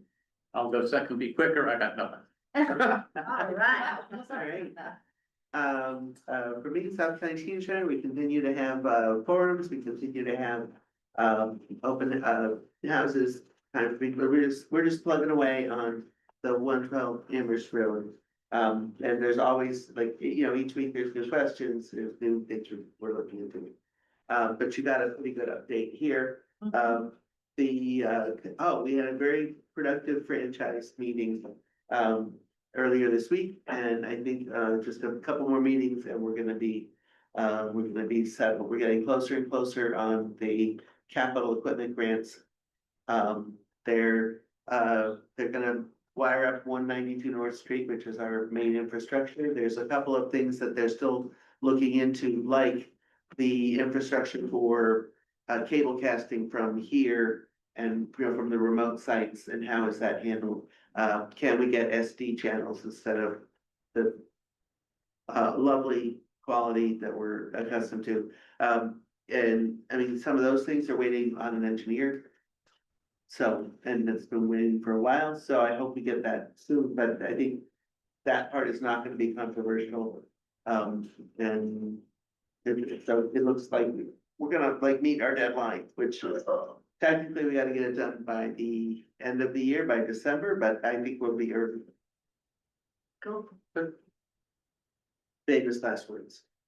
Okay, I think next. Town administrator updates. Just a few updates.